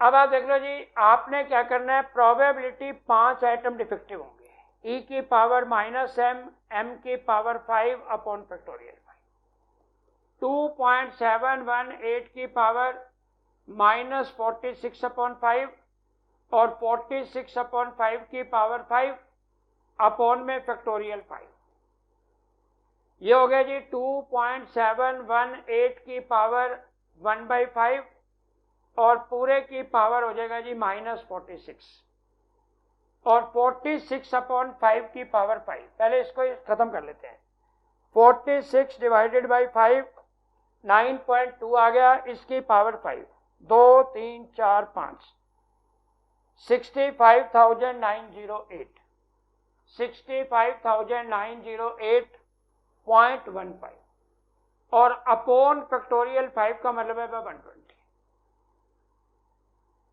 अब देख लो जी, 2.718 की पावर 1/5, 2.718 पावर 1/5 के लिए सबको मालूम है, पहले 14 बारी अंडर रूट 1 2 3 4 5 6 7 8 9 10 11 12 13 14, फिर -1 divided by required power 5 plus 1 into equal to 14 बारी, 2 3 4 5 6 7 8 9 10 11 12 13 14, ये आ रहा है जी मेरा 1.2214, 1.2214, इसकी पावर -46, 65,908.15 अपॉन में 120,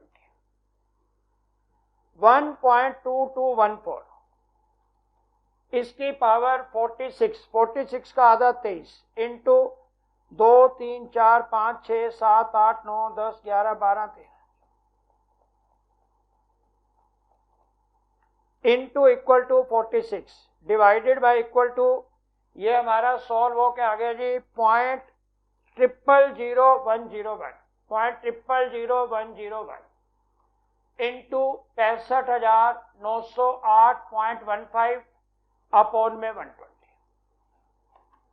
इंटू 65,908.15 जो भी आ गया डिवाइडेड बाई 120, तो ये मेरा आ रहा है जी 0.0555, तो मैं करूंगा जी 5.55% इज द पॉसिबिलिटी कि अगर मैं 400 आइटम खरीदता हूं तो उसमें से 5 आइटम डिफेक्टिव होंगे। केवल एंड केवल अगर ये क्वेश्चन आता है तो इंस्टीट्यूट आपसे ये पूछना चाहता है how fast you are in calculation, calculator को कैसे ऑपरेट करते हो, कैलकुलेशन कैसे करते हो, केवल एंड केवल कैलकुलेशन के अलावा कोई भी कॉन्सेप्ट नहीं है, बस आपको अच्छी तरह कैलकुलेटर चलाना आता हो, यही पूछते हैं वो हमसे। और देख लो जी x belongs to Poisson distribution, वो आपको कह रहे हैं जी इफ कोफिशिएंट ऑफ वेरिएशन है जी हमारा 40%, आपने बताना है जी फोर्थ मोमेंट क्या होगा। अगर हमारा कोफिशिएंट ऑफ वेरिएशन है 40%, तो आपने बताना है हमारा फोर्थ मोमेंट क्या होगा। कोफिशिएंट ऑफ वेरिएशन क्या होता है जी, standard deviation upon mean into में 100 को छोड़ देंगे तो यहां हम लिख लेंगे जी 40% मीन्स 0.40, स्टैंडर्ड डेविएशन होता है √m और मीन की वैल्यू होती है m। आप करोगे 0.40 1/√m, तो हमने क्या किया जी √m 0.40 इक्वल टू 1, √m की वैल्यू क्या होगी जी 1/0.40, √m की वैल्यू होगी जी 1/0.40 का मतलब है 2.50, तो m की वैल्यू क्या हो जाएगी जी 6.25, हमारे मीन की वैल्यू होगी 6.25 और वेरिएंस की वैल्यू होगी जी 6.25, और हमारा फोर्थ मोमेंट क्या होता है 3 टाइम्स ऑफ वेरिएंस का होल स्क्वायर, 3 टाइम्स ऑफ 6.25 का स्क्वायर 39.06, और इसको करेंगे 3 से, ये आ जाएगा 117.20, अप्रोक्सीमेटली 117.20, ये मेरा आ गया जी फोर्थ मोमेंट। उसने पूछा था फोर्थ मोमेंट क्या होगा, we can compute what is the fourth moment.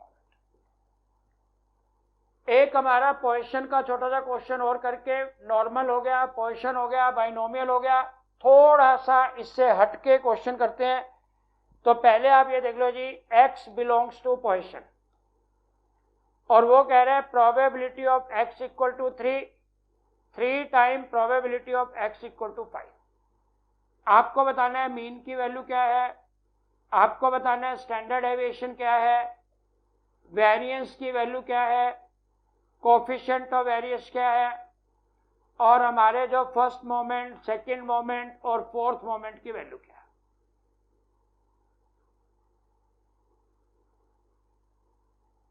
Probability of x equal to 3 e की पावर -m m की पावर 3 फैक्टोरियल 3 टाइम्स e की पावर -m m की पावर 5 फैक्टोरियल 5, e की power -m cancel, m cube upon 6, 3 into m की power 5 upon 120, ये हो गया 20 m cube कितना हो गया जी 3m की पावर 5,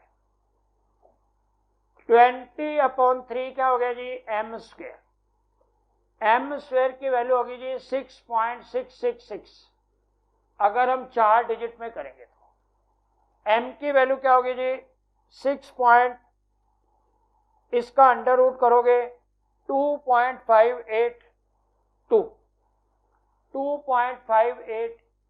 चलो 2.58 लिख देते जी m का मतलब है मीन हो गया 2.58, वेरिएंस भी हो गया जी 2.58, क्योंकि पोजीशन डिस्ट्रीब्यूशन में मीन और वेरिएंस दोनों बराबर है। स्टैंडर्ड डेविएशन क्या हो गया जी 2.58 का अंडर रूट 1.61, ये मेरी अप्रोक्सीमेट वैल्यू है। कोफिशिएंट ऑफ वेरिएशन कितना हो जाएगा, standard deviation upon mean 1.61, 2.58 into 100, तो ये हो गया जी हमारा 1.61 डिवाइडेड बाई 2.58 इंटू 100, 62.40%। चेक कर लेना सर, अगर मेरी कैलकुलेशन गलत हो तो बता देना। फर्स्ट मोमेंट हमारा होता है मीन, तो मीन आपने कंप्यूट कर दिया, जो मीन है वही मेरा फर्स्ट मोमेंट है। सेकंड मोमेंट हमारा होता है वेरिएंस, जो आपने कंप्यूट कर दिया वह सेकंड मोमेंट है। फोर्थ मोमेंट क्या होता है जी 3 टाइम्स ऑफ वेरिएंस का होल स्क्वायर, तो 3 टाइम्स ऑफ वेरिएंस की वैल्यू है 2.58, इसका स्क्वायर, तो 2.58 इसका स्क्वायर करेंगे 6.6564, 3 इंटू 6.6564। तो इसको हम करेंगे 3 से मल्टीप्लाई, 19.97। फोर्थ मोमेंट हो जाएगा जी 19.97। देख लीजिए कितने बच्चों के सारे ठीक हैं, ताकि थोड़ा सा और आगे बढ़ा जाए।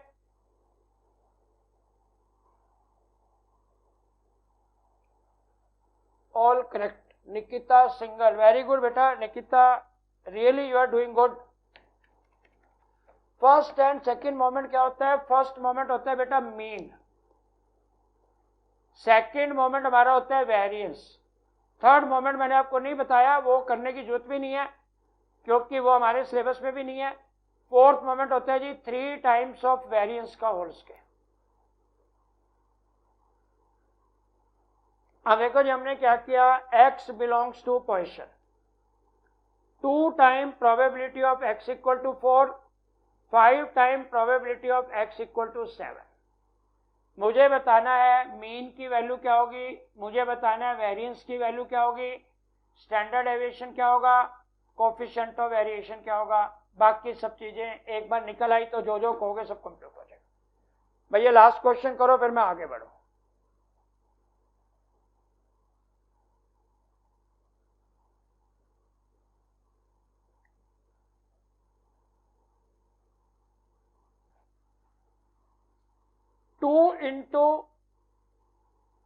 देख लो जी हमने कहा 2 into probability of x equal to 4, e की पावर माइनस m, m की पावर 4 फैक्टोरियल 4, 5 इंटू e की पावर माइनस m, m की पावर 7 फैक्टोरियल 7। ये मैं इंटेंशनली देता हूँ, अजीब अजीब सी वैल्यू जाएंगी तो यू नीड नॉट वरी। बच्चे क्या करते हैं जब अजीब अजीब वैल्यू आती हैं तो वो ना छोड़ देते हैं, वो कहते हैं ये हमसे सॉल्व नहीं हो पाएगा, अननेसेसरी क्यों किया जाए। तो आप देख लो जी 10,080 इक्वल टू 120 और ये हो जाएगा m क्यूब। m क्यूब की वैल्यू क्या होगी जी 10,080 और डिवाइडेड बाय 120, ये हो जाएगा जी 84। m क्यूब की वैल्यू है 84। क्या हमारे में से कोई बच्चा ऐसा है जिसको m की वैल्यू निकालनी नहीं आती? 84 की पावर 1/3, 14 बारी अंडर रूट 1 2 3 4 5 6 7 8 9 10 11 12 13 14 और माइनस में 1 divided by required power plus में 1 इंटू इक्वल टू 14 बारी। कितना आ रहा है जी 4.38 आ रहा है मेरा। तो m की वैल्यू होगी जी 4.38। अगर m की वैल्यू 4.38 है तो मीन की वैल्यू 4.38, वेरिएंस की वैल्यू भी होगी जी 4.38 और स्टैंडर्ड डेविएशन हो गया जी, इसका अंडर रूट करेंगे 2.09। कोफिशिएंट ऑफ वेरिएशन क्या हो जाएगा, standard deviation upon mean into 100। तो स्टैंडर्ड डेविएशन की वैल्यू 2.09 और मीन की वैल्यू 4.38 इंटू 100।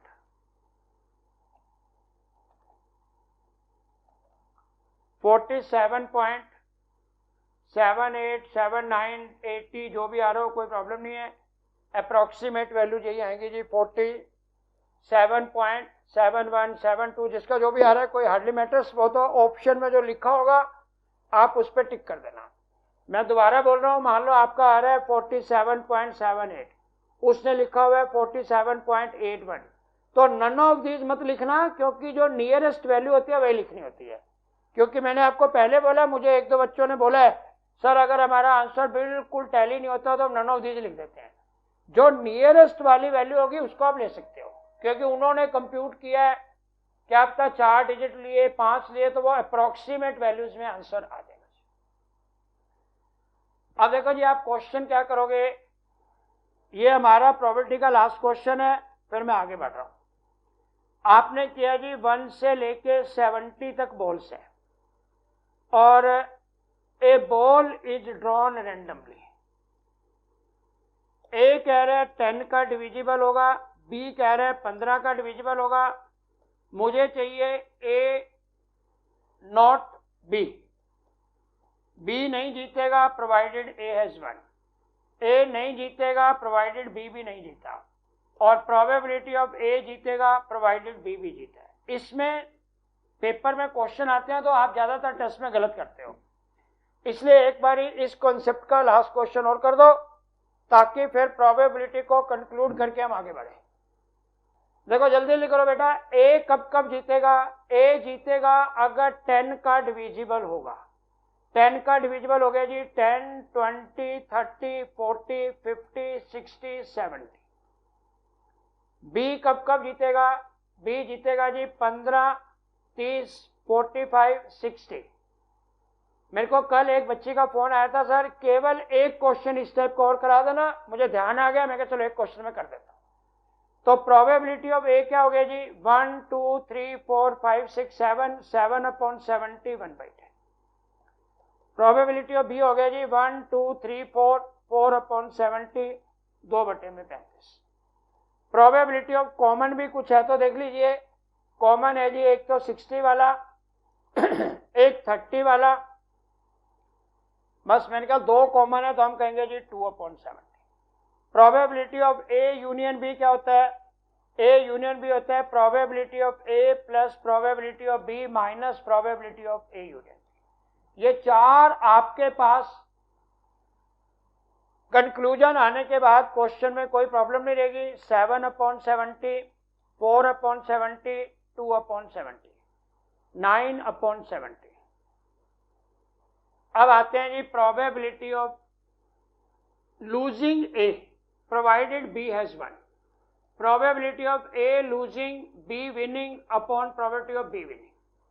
इसका मतलब है बी जीतेगा ए हारेगा, B minus A upon probability of B. ये मैं फर्स्ट वाला पार्ट कर रहा हूं।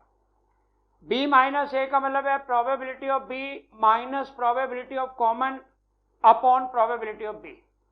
तो प्रोबेबिलिटी ऑफ बी का मतलब है बेटा 2/35, कॉमन का मतलब है हमने अभी निकाला था 2/70 अपॉन प्रोबेबिलिटी ऑफ बी का मतलब क्या है जी 2/35। तो आप कंप्यूट करेंगे तो क्या हो जाएगा जी, एलसीएम 70 है, 2/70 1/35, तो सॉल्व होके मेरा आंसर आ जाएगा जी 1/2। एक बार चेक करो क्या सबका 1/2 आ रहा है पहले वाले का? अभिनव 1/2, रौनक ठीक है बेटा, सबका ही ठीक होगा। ये कौन पूछ रहा है? हर्षा क्या है सर, कैसे आया A union B? A union B क्या होता है? Probability of A plus probability of B minus probability of common. यहां गलत लिख दिया मैंने, this is probability of A common. तो probability of A plus probability of B minus A करेंगे तो 9/70। Probability of A plus B की तो सबको आती है करनी। नेक्स्ट वाला क्या है जी, प्रोबेबिलिटी ऑफ बी हारेगा प्रोवाइडेड ए हैज वन। तो हमने अपना कॉन्सेप्ट क्या किया जी, इसको बिल्कुल क्लियर वे में कर दिया। सिमरन जी देख लो बेटा, आपकी प्रॉब्लम थी और मैं सबके लिए कर रहा हूं इसलिए। तो दिस इज बी हारेगा ए अपॉन प्रोबेबिलिटी ऑफ ए। हमने किया जी प्रोबेबिलिटी ऑफ ए जीतेगा, बी हारेगा प्रोबेबिलिटी ऑफ ए। इसका मतलब है probability of A minus probability of common upon probability of A. Probability of A का मतलब क्या है? ए का मतलब है हमारा 7/70 माइनस कॉमन कितना है जी हमारा? कॉमन आया था 2/70 और प्रोबेबिलिटी ऑफ ए कितना है जी 7/70। ये हो गया जी 5/70, 7/70, आंसर आ गया जी 5/7। थर्ड वाला मेरा पार्ट है जी, what is the possibility of losing A provided B has lost. What is the possibility, A भी हार जाएगा, ये बात पक्की है कि बी हार चुका है। What is the possibility, A भी फेल हो जाएगा, ये बात पक्की है कि बी फेल हो चुका है। तो ए भी फेल हो जाएगा, इसका करते हैं common upon probability of denominator. मैंने बोला था अगर इंटरसेक्शन है तो यूनियन का रिवर्स कर लो, और यूनियन है तो इंटरसेक्शन का रिवर्स कर लो। ए यूनियन बी की वैल्यू है हमारी 9/70, तो माइनस कितना हो जाएगा जी 61/70। 1 माइनस 60 करो, पहले आप करो फिर मैं करता हूं। देखो मेरा ख्याल इसके बाद हमारा कोई भी कॉन्सेप्ट ऐसा नहीं है जो आप नहीं कर पाओगे। एक क्वेश्चन एक्सपेक्टेड वैल्यू का भी कर देते हैं और उसके बाद इस चैप्टर को बिल्कुल कंक्लूड करते हैं। वो कह रहे जी कोई भी बैग है उसमें रेड बॉल है 7 और ब्लू बॉल है 6। अगर आप रेड बॉल निकालते हो 20 रुपीज मिलेंगे, अगर आप ब्लू बॉल निकालते हो 12 रुपए का लॉस है। 3 balls are drawn without replacement. 3 balls are drawn without replacement. आपको बताना है find expected value of the game. Find expected value of the game. देखो मैं आपको दोबारा रिमाइंड करवाता हूं, 3 बॉल्स जब हम निकालेंगे या तो तीनों रेड निकलेंगी, या तो 2 रेड 1 ब्लू, 1 रेड 2 ब्लू, या तो तीनों ब्लू। इसके अलावा कुछ नहीं हो सकता। आप देखते जाओ जी, तीनों की तीनों बॉल रेड निकलेंगी तो हमारा आउटकम क्या होगा, हम 60 रुपये जीतने वाले हैं। 2 रेड निकलेंगी, हम 40 रुपये जीतेंगे, लेकिन 12 रुपये हार भी जाएंगे। 40 माइनस 12 28 रुपये का नेट प्रॉफिट है। 1 बॉल रेड निकलेगी, 20 रुपये का प्रॉफिट, 24 रुपये का लॉस। 4 रुपये का लॉस है। आप अकाउंट्स के स्टूडेंट हो, लॉस को ब्रैकेट की फिगर में लिखते हैं। और तीनों ब्लू का मतलब है 36 रुपये का मेरे को लॉस होने वाला है। What is the probability of R? तो प्रोबेबिलिटी ऑफ आर का मतलब है जी तीनों के तीनों रेड निकलेंगे। What is the probability? आप देख लो जी, 7 में से 3 निकलेंगे, 6 में से कोई नहीं निकलेगा, 13C3। 7C3 है, 7 into 6 into 5, 3 into 2 into 1, 35, 6001। 13C3 होता है 13 इंटू 12 इंटू 11, 3 इंटू 2 इंटू 1, 13 गुना में 22, 22 दिया 66, 6 286।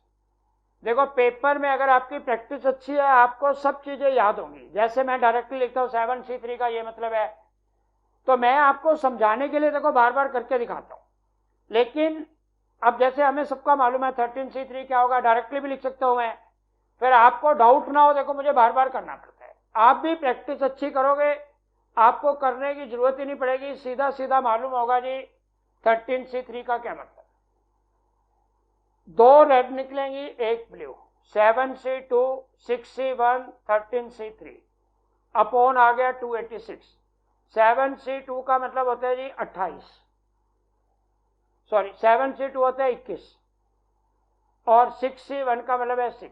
ये हो गया जी 126 बटे में 281। नेक्स्ट हो गया जी हमारा 1 रेड 2 ब्लू। 1 रेड का मतलब है 7C1, 2 ब्लू का मतलब है 6C2, 13C3, 7C1 6, और ये हो गया जी 15, 105 बटे में 286। नेक्स्ट हो गया जी तीनों ब्लू होंगी। तीनों ब्लू का मतलब है 7 में से कोई नहीं निकलेगी, और तीनों की तीनों ब्लू होंगी 13C3। 6C3 का मतलब होता है 20, 6 इंटू 5 इंटू 4, 3 इंटू 2 इंटू 1, और अपॉन 33 6 होता है जी 286, 20 अपॉन 286। एक्सपेक्टेड वैल्यू होती है mean of the distribution, that is expected value. तो जब हमने मीन कंप्यूट किया R into probability of R, तो 2100 अपॉन 286 प्लस में 126 इंटू 28, 126 इंटू 28 3528 अपॉन 286, माइनस में 420 अपॉन 286, और माइनस में 720 अपॉन 286। ये हो गया जी 5628 अपॉन 286, और माइनस में 1140 अपॉन 286। 5628 डिवाइडेड बाई 286, ये हो गया जी 19 रुपये 68 पैसे, माइनस में 1140 अपॉन 286, ये हो गया जी 3 रुपीज 99 पैसा। तो ये हो गया जी 15 रुपये 69 पैसे, 15 रुपये 70 पैसे, 75 पैसे, 2-4 पैसे ऊपर नीचे कोई प्रॉब्लम नहीं। तो अप्रोक्सीमेटली ये मेरी expected value of the game है। अगर आपके माइंड में कोई पर्टिकुलर क्वेश्चन हो इस टाइप के करवा दो, तो मैं आपको उस टाइप का पर्टिकुलर क्वेश्चन करवा देता हूं, और नहीं तो मेरे हिसाब से प्रोबेबिलिटी जो हम रिवाइज कर सकते थे वो होगी। 1-2 क्वेश्चन रूट वाले करवा दो। अच्छा बेटा, क्वेश्चन करने के लिए दे दो यही वाला। चलो जी, एक क्वेश्चन आप कर लो जी। देखो, आपने कहा जी कोई भी बैग है, भाई ये लास्ट है बेटा, ज्यादा टाइम इसमें नहीं लगाना। 6 क्वेश्चन है और ब्लू को 8 है। आपने 3 balls are drawn without replacement. Red ball निकालते हो 25 रुपए का प्रॉफिट है, ब्लू बॉल निकालते हो 15 रुपए का लॉस है। Find the expected value of the game. Find expected value of the game. या तो तीनों रेड, या तो 2 रेड 1 ब्लू, 1 रेड 2 ब्लू, तीनों ब्लू। तीनों रेड का मतलब है हमको 75 रुपीज का प्रॉफिट होने वाला है। 2 रेड का मतलब है 50 का प्रॉफिट, 15 का लॉस, 35 रुपए फिर भी हम जीतेंगे। 1 रेड का मतलब है 25 रुपए प्रॉफिट, 30 रुपए लॉस, तो हम 5 रुपीज लूज करने वाले हैं। नेक्स्ट हो गया जी, तीनों के तीनों ब्लू निकलेंगे तो 45 रुपए का हमारा लॉस हो जाएगा। देखो जी, जानवी मैडम कह रही है सर एक क्वेश्चन हमें करने दो। आप आराम से करो, मेरा देखो भी मत, अपने आप करते रहो। जब आपका हो जाएगा तो टैली कर लेना। हमने 3 बॉल निकाली, तीनों रेड होंगी। 6C3, 8C0, 14C3। 6C3 की वैल्यू होती है 20, 8C0 1, 14C3 होता है 14, 13, 12, 3, 2, 1। तो 2 चिक 12, 3 दूनी 6, 26 गुना में 14, 26 गुना में 14, 364। 20/364। नेक्स्ट वाला हो गया जी, 2 रेड होंगी और 1 ब्लू होगी अपॉन 14C3। 6C2 का मतलब है 15 × 8, 120/364। अगला हो गया जी हमारा, 1 रेड होगी, 2 ब्लू होंगी अपॉन 14C3। 6C1 6 हो गया। 8C2 का मतलब है 28 और अपॉन में 364। 28 × 6 168 अपॉन में 364। तीनों की तीनों ब्लू होंगी। 6 में से 0, 8 में से 3 और 14C3। 14C3 होते हैं 364 और 6C0 1, 8C3। 8 × 7 × 6 अपॉन फैक्टोरियल 36 हो गया जी 56। 56/364।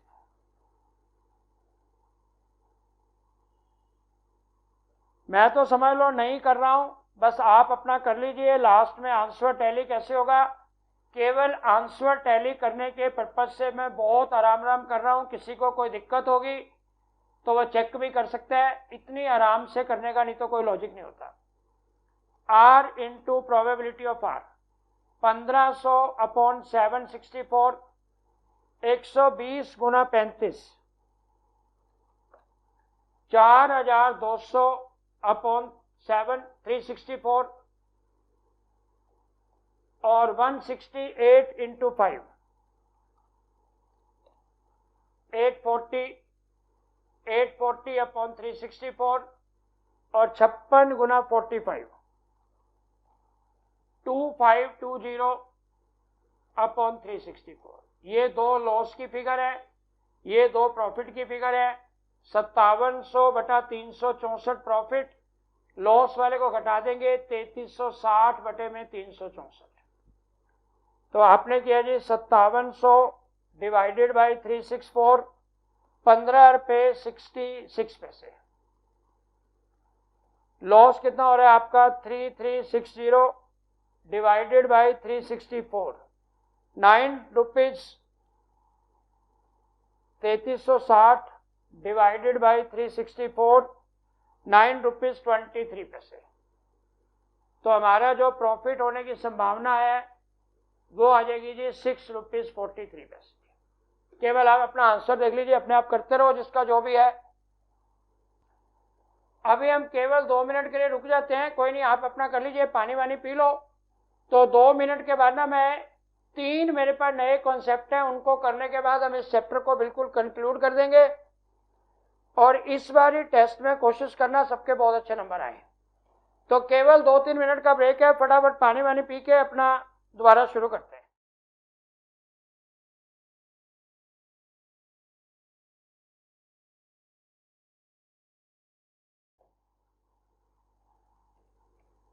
Can we start? देखो जी, हमने एक बिल्कुल छोटी सी चीज क्या की, probability of A minus B, he says 1/2। Probability of B minus A compute करना है। प्रोबेबिलिटी ऑफ ए की वैल्यू दी हुई है हमारे को 3/4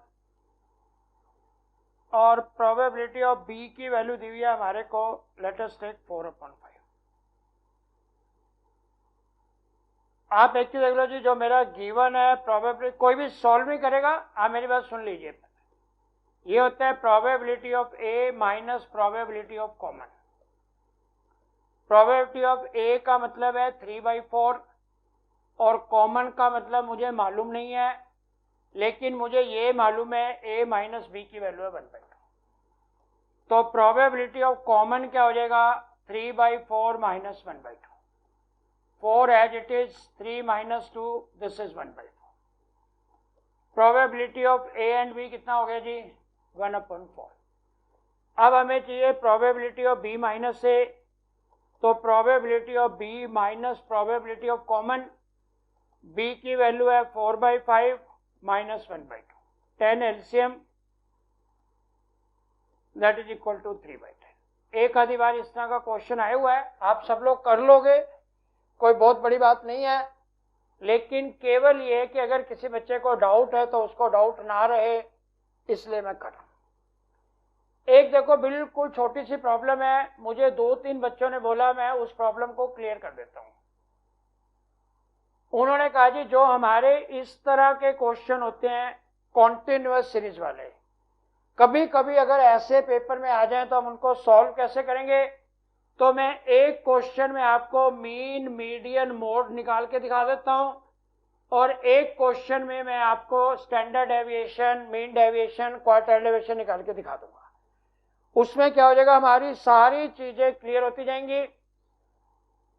तो आप मेरे साथ साथ एक क्वेश्चन लिख लो जी।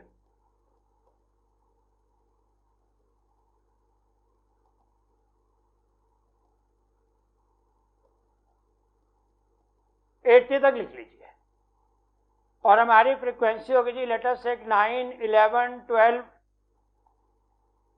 16 और फिर हमारी होगी जी 12, फिर होगी 14, फिर होगी 8, फिर होगी 7।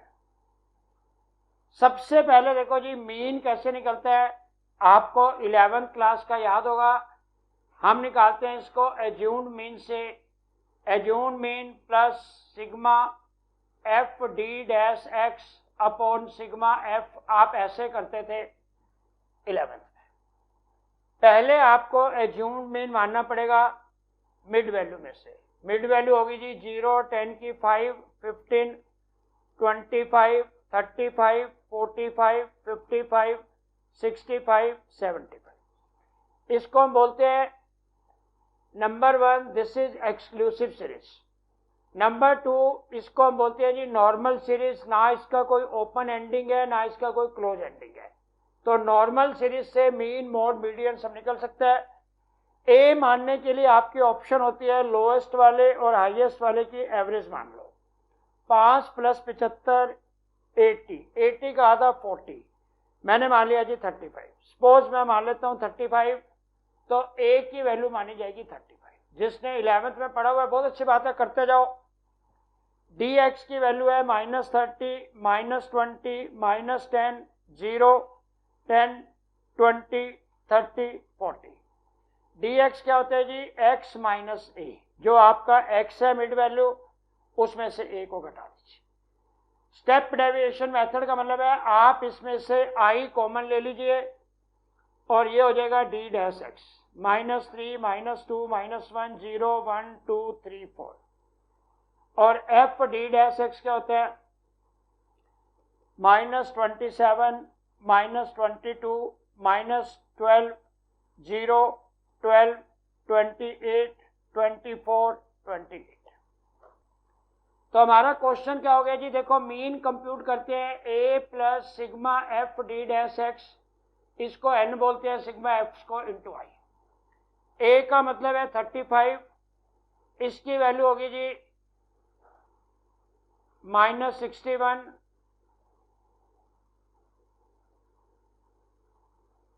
और ये हो गया जी 31, इसकी वैल्यू 31, n की वैल्यू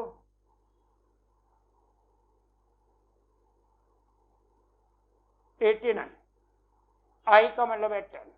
तो मीन क्या हो जाएगा? 35 + 310/18।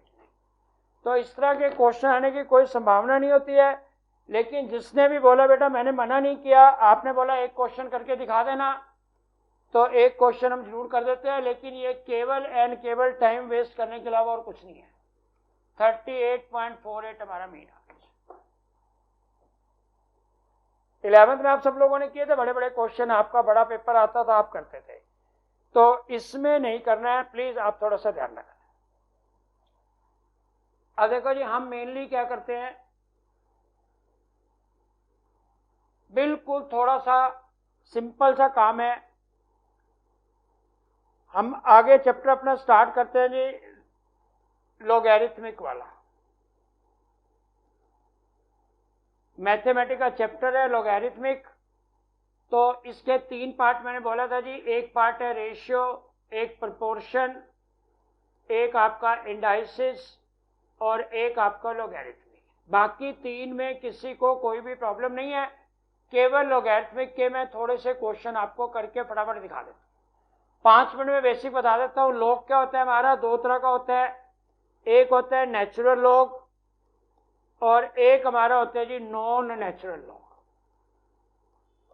अर्थमेटिक में नेचुरल लॉग होता है जिसका बेस 10 होगा। मान लीजिए आपने किया जी log ऑफ 7 की बेस 10, log ऑफ 40 बेस 10, इसको हम बोलते हैं natural log, log of 50 base 10। तो बेस 10 मैंने बोला था लिखो या ना लिखो कोई बात नहीं, log 7 लिखते हो तो इसका मतलब यही होता है log 7 टू द बेस 10। अगर हम log 40 लिखते हैं तो इसका मतलब होता है टू द बेस 10। केवल 10 मिनट में इसको कंक्लूड करूंगा, क्योंकि जो मेरे को एक इंपॉर्टेंट करना है वो प्लीज मैं लास्ट में करूंगा।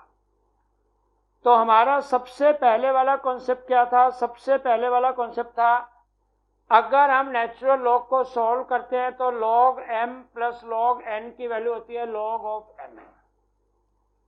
log m minus log n की वैल्यू होती है log of m upon n।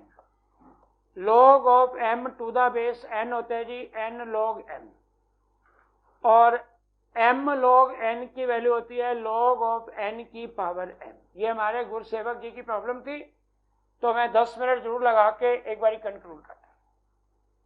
Natural log को कभी भी सॉल्व करना है, मान लीजिए log 7 प्लस log 8, तो नेचुरल सी बात है हम लिखते हैं जी log 56। नॉन नेचुरल लॉग को क्या करना होता है? नॉन नेचुरल लॉग का मतलब होता है जिसका बेस 10 नहीं होगा। मान लो आपने किया जी log of 8 to the base 2, आपने किया जी log of 32 to the base 2। तो सबसे पहले मुझे नॉन नेचुरल लॉग को नेचुरल लॉग में कन्वर्ट करना होता है। जैसे log 8 टू द बेस 2 है तो इसको हम लिखेंगे जी ऊपर log 8 नीचे log 2।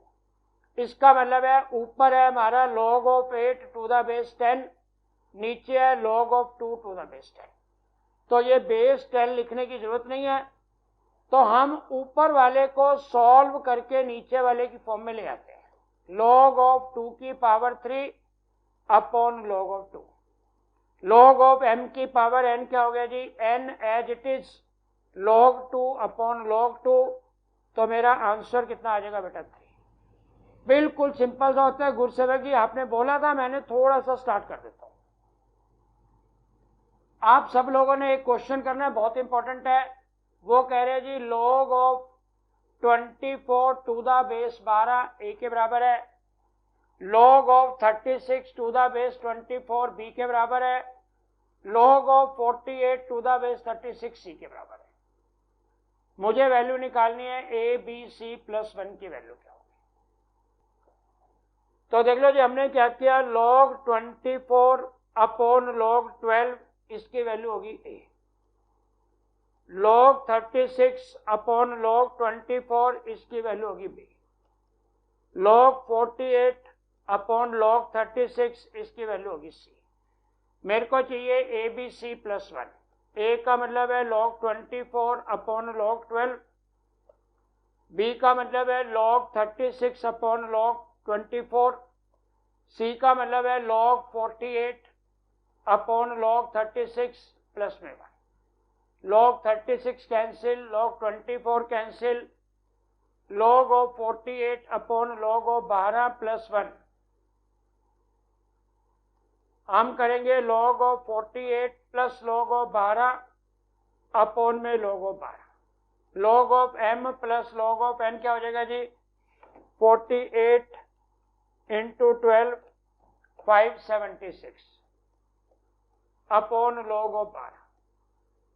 log ऑफ 24 की पावर 2 अपॉन log 12, पावर पहले log 24 अपॉन log 12, ये आपको a के बराबर दिया हुआ है, तो हमारा टोटल आंसर आ जाएगा 2। अब हम अपना नया कॉन्सेप्ट स्टार्ट करेंगे कोरिलेशन पे बेस्ड।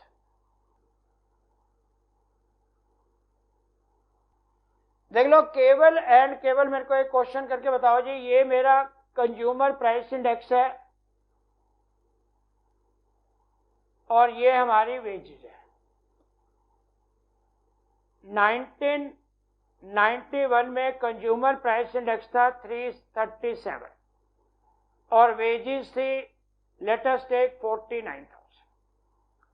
2021 में यहाँ वेजेस थोड़ी कम कर लेते हैं, मान लो वेजेस थी जी 19,000। 2021 में हमारा ये हो गया जी 990 और वेजेज होगी जी उसकी 60,000। वो कह रहा है बताओ कितना डीए उसको और देना पड़ेगा, what is the requirement of DA to be paid. तो हम लोग क्या करते हैं जी, देख लीजिए, जब हमारा कंज्यूमर प्राइस इंडेक्स था 337, हम वेजेज देते थे 19,000 की। एक है तो डिवाइडेड बाय 337, और जब 990 है तो कितना देना चाहिए, 19,000 डिवाइडेड बाय 337 और इनटू में 990।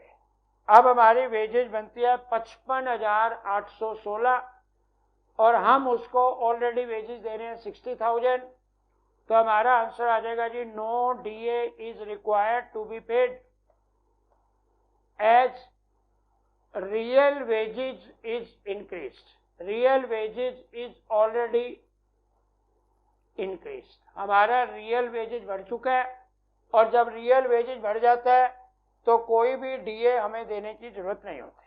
ठीक है, तो हम लोग ऐसा करते हैं जी, कल 3:15 बजे ना अपने नए चैप्टर से स्टार्ट करेंगे। या तो आप मुझे बता देना जी कौन से चैप्टर से स्टार्ट किया जाए, नहीं तो मैं पहले स्टैटिस्टिक्स की जो थोड़ी बहुत रिवीजन है कंप्लीट कर देता हूँ।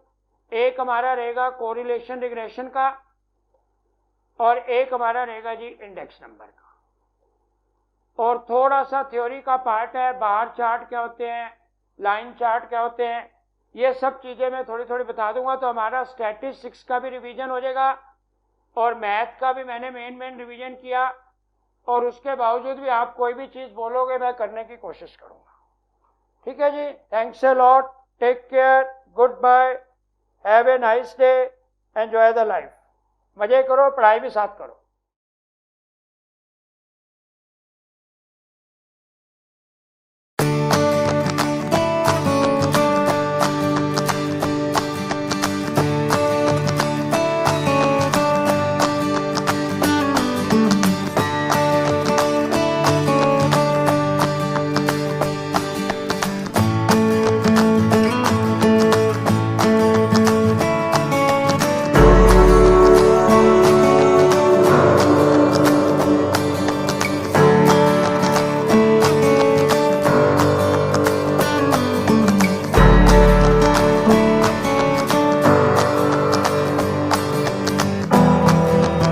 है।